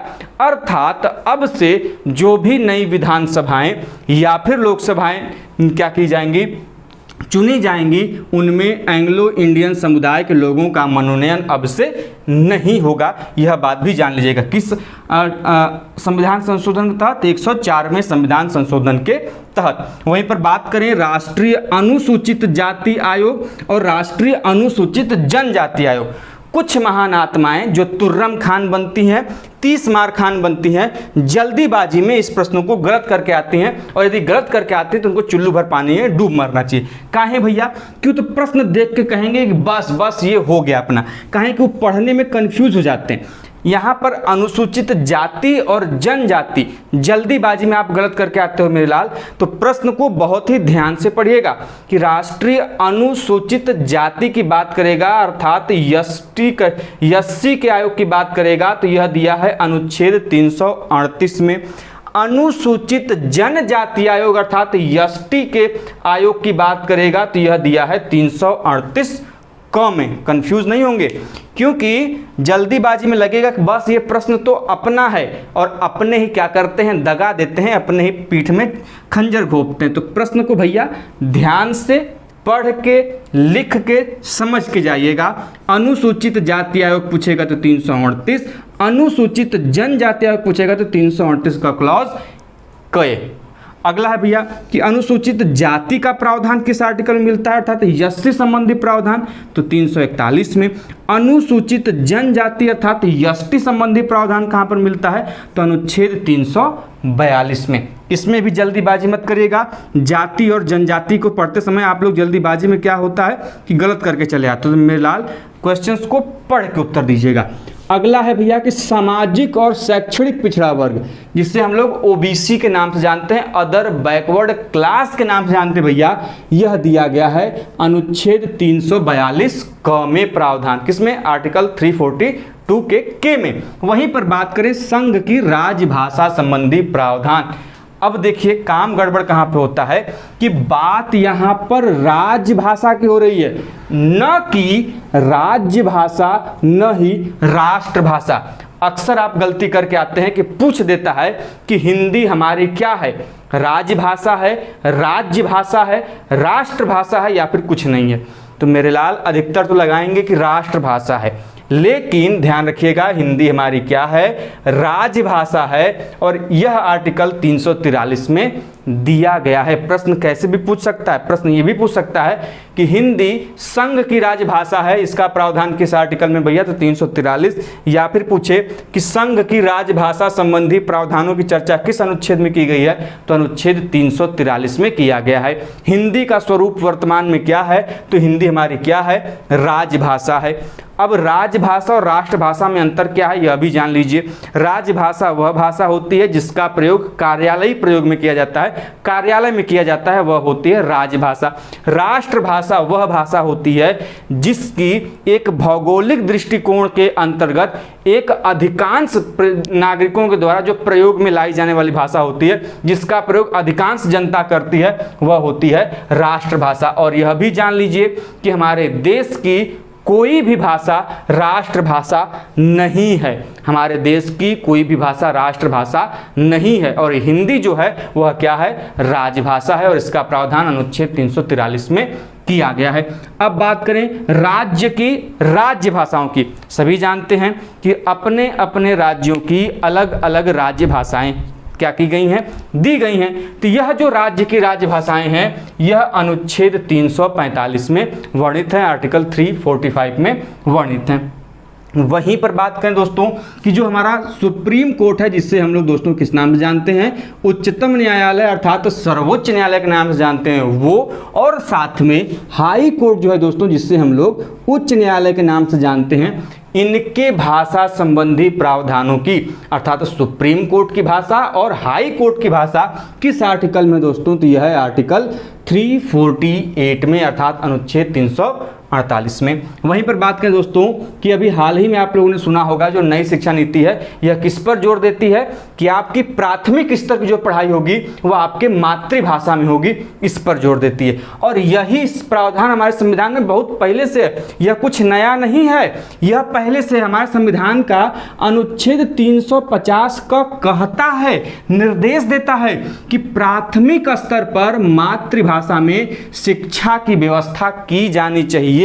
प्राथमिक स्तर पर मातृभाषा में अर्थात आपकी जो मातृभाषा है उसमें शिक्षा की व्यवस्था की जानी चाहिए, और यह आर्टिकल 350 का हमें बताता है, जो कि इस नई शिक्षा नीति के साथ लागू हो रहा है। सोच लीजिए, जिसका निर्माण हमारे संविधान का 1950 में हो गया था पूर्ण, वह संविधान के इस खंड को लागू करने में हम लोगों ने कितनी देर की, जिसके वजह से दोस्तों हमारी शिक्षा व्यवस्था में कितना कुछ गिरावट आया है। सोच लीजिए सरकारों की यह कितनी बड़ी नाकामी है। खैर, हम अपने प्रश्नों की तरफ चलते हैं कि हिंदी भाषा के विकास के लिए जो निर्देश दिए गए हैं कि वह किस आर्टिकल में भैया, तो यह है आर्टिकल 351 में। खैर, क्या हिंदी का विकास करेंगे जब पूरा देश इंग्लिश का रोना रोना लेके बैठा है। यदि आप 2 शब्द इंग्लिश के बोल दिए तो फुलझड़ी आपके मुंह से बस बह रही है, वाह वाह, एकदम अमृत बह रहा है। वहीं पे यदि आप शुद्ध हिंदी बोल दीजिए तो आधा लोग को इस खोपड़िया को पकड़ के बैठ जाएंगे कि क्या बोल रहे हैं आप। तो सोच लीजिए, खैर सरकार क्या कार्य कर रही है, कैसे कर रही है मुझे नहीं पता, लेकिन समय के साथ हिंदी को दबाया जा रहा है और इंग्लिश को बढ़ाया जा रहा है। जिस देश में कभी हिंदी को विकास के लिए, जो देश हिंदी का हो और उसके विकास के लिए यदि हमको आवश्यकता पड़े अलग से, और जो देश इंग्लिश का कभी रहा ही ना हो और वहां पर इंग्लिश को खूब बढ़ावा मिले, वहां का पतन होना निश्चित है। खैर, हम अपनी भाषाओं को भूल रहे हैं और पश्चिमीकरण को देखते हुए हम इंग्लिश पे जोर दे रहे हैं, तो हमारे विनाश का कारण है। हिंदी भाषा के विकास के लिए जो निर्देश है भैया, वह दिया गया है अनुच्छेद 351 में। वहीं पर बात करें दोस्तों राष्ट्रीय आपातकाल की, 3 आपातकाल है, 352, 356, 360। राष्ट्रीय आपातकाल, राष्ट्रपति शासन और वित्तीय आपातकाल, जिसमें से राष्ट्रीय आपातकाल जो है दोस्तों, जिसको हम लोग नेशनल इमरजेंसी बोलते हैं, यह दिया गया है अनुच्छेद 352 में। वहीं पर बात करें प्रेसिडेंट रूल की, जिसको हम लोग राष्ट्रपति शासन बोलते हैं भैया, यह दिया गया है 356 में। अब यह जान लीजिए, जब आपातकाल लागू होगा, राष्ट्रीय आपातकाल, तो उस दौरान दोस्तों आपको जो मूल अधिकार दिए गए हैं 6, उनका निलंबन हो जाता है। चाहे तो उसे सरकार, अर्थात सरकार में कौन, राष्ट्रपति के पास ही यह अधिकार है। ध्यान रखिएगा कि मूल अधिकारों का निलंबन आपातकाल के समय में कौन कर सकता है, तो वह कर सकता है राष्ट्रपति, और वह यह करता है अनुच्छेद 359 के अंतर्गत, अनुच्छेद 359 के अंतर्गत। लेकिन ध्यान रहे, जब होगा तो 20 और 21 को छोड़ के, 20 और 21 के जो मौलिक अधिकार हैं, इनका आपातकाल के दौरान भी निलंबन नहीं किया जा सकता।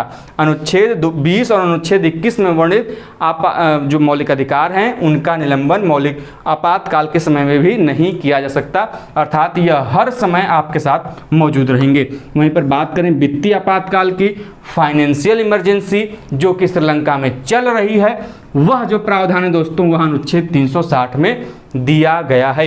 एक बार भी हमारे देश में अभी तक वित्तीय आपातकाल लागू नहीं किया गया है। बाकी राष्ट्रीय आपातकाल और राष्ट्रपति शासन, यह दोनों लागू हो चुके हैं।